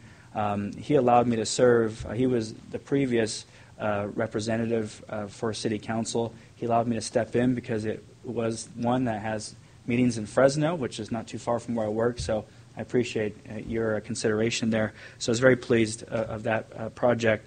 In addition to the point-in-time count, I had the opportunity to join Hope Ministry for their food and shoe distribution. They do this regularly, and we did it out off of Tozer. And I was just so impressed and gratified to see these folks who, in addition to their belief in God and looking at channeling it to help those in need, they also share experiences and life experiences and serve as a wealth of support and resource to these individuals. In discussing with them, we shared some different strategies that we can include them early on in the outreach and notification before we go in and do postings or notices for our encampment cleanups. So thank you, Chief Lawson, for acknowledging that email and adding them to the list. And I think it's important that we work in concert with agencies like Hope Ministry who really feel that important need. So thank you.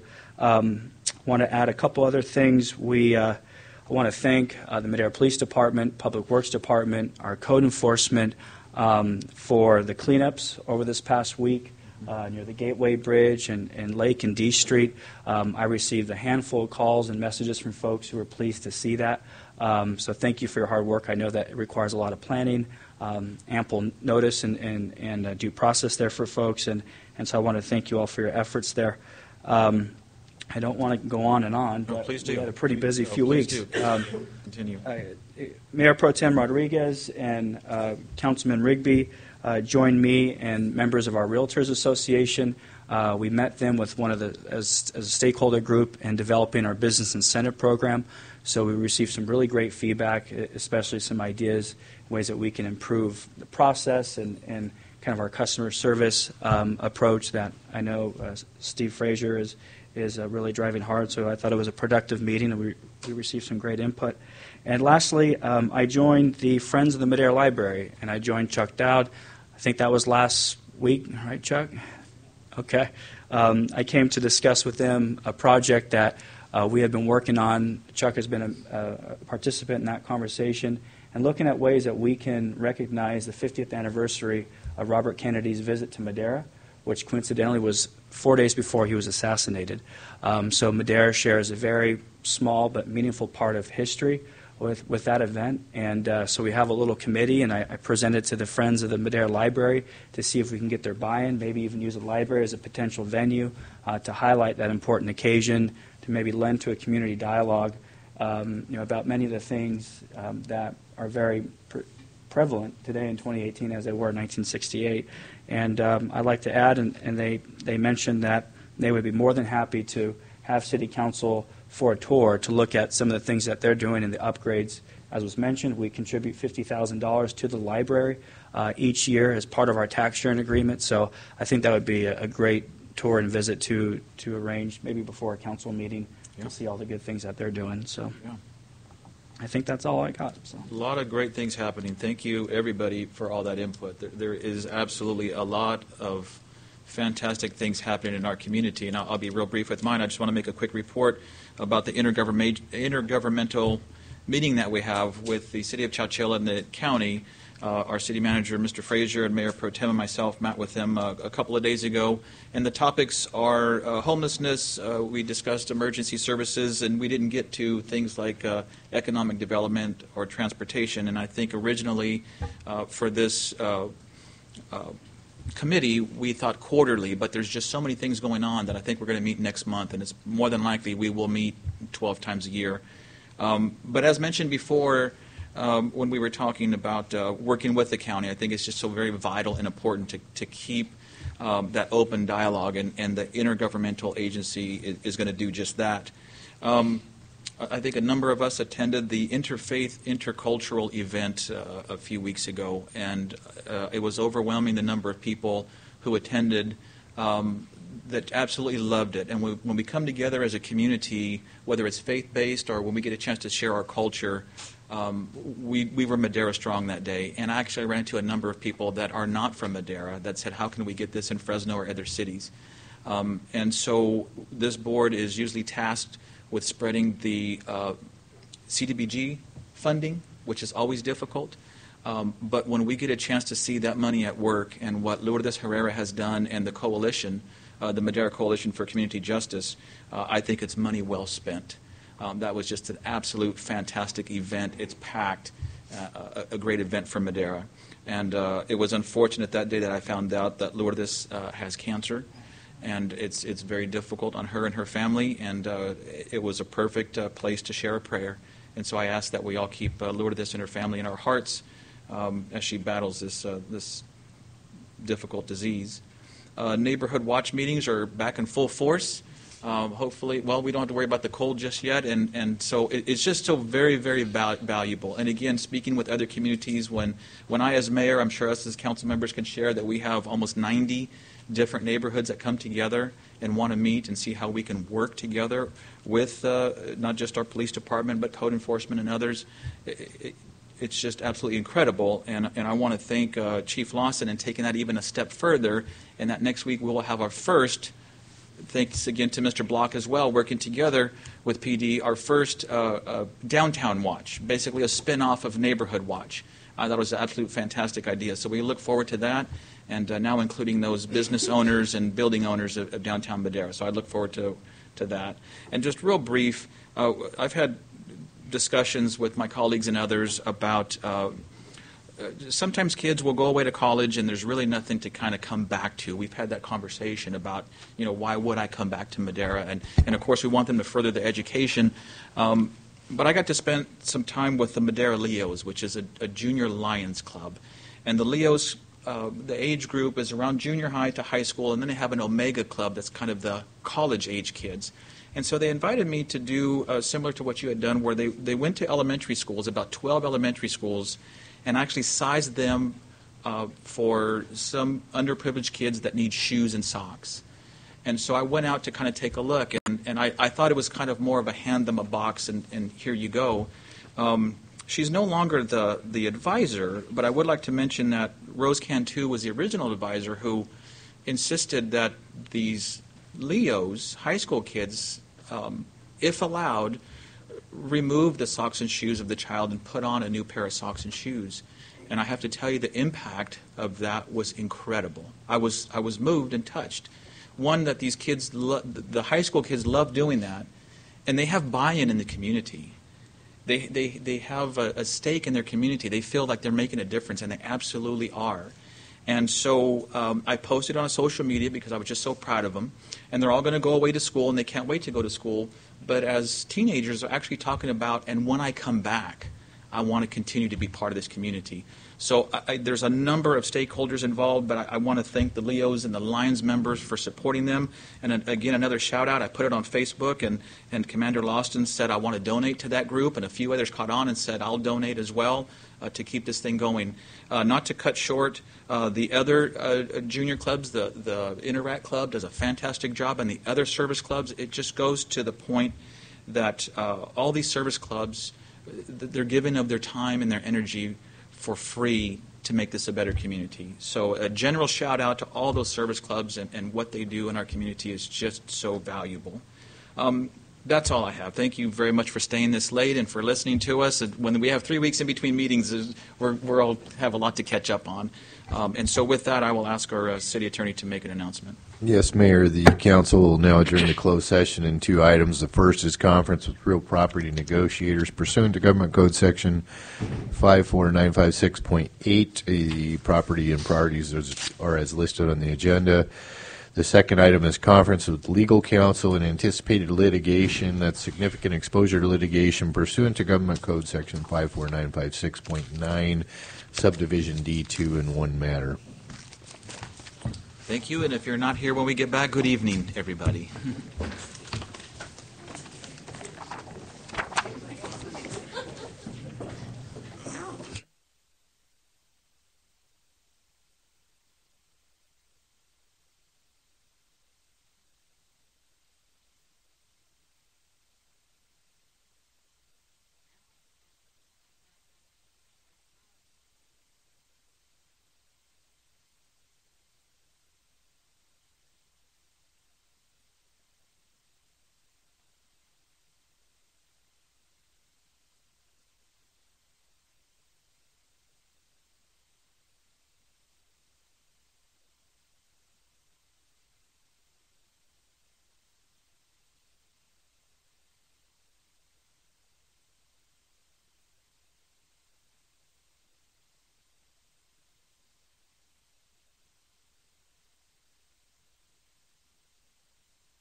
How would your day have been going then? Mr. Richardson. All right. Mayor, the council adjourned to closed session in 2 items. The first being a conference with real property negotiators pursuant to Government Code Section 54956.8. No reportable action was taken. The second was a conference with legal counsel in anticipated litigation that's significant exposure to litigation pursuant to Government Code Section 54956.9. Subdivision D2 in one matter. No reportable action was taken in that matter either. Great. Thank you very much for that announcement. Thank you, everybody, for sticking around. Meeting adjourned. Next Tuesday's my birthday. Happy birthday. Next Monday. Yeah, Monday. Thank you, buddy.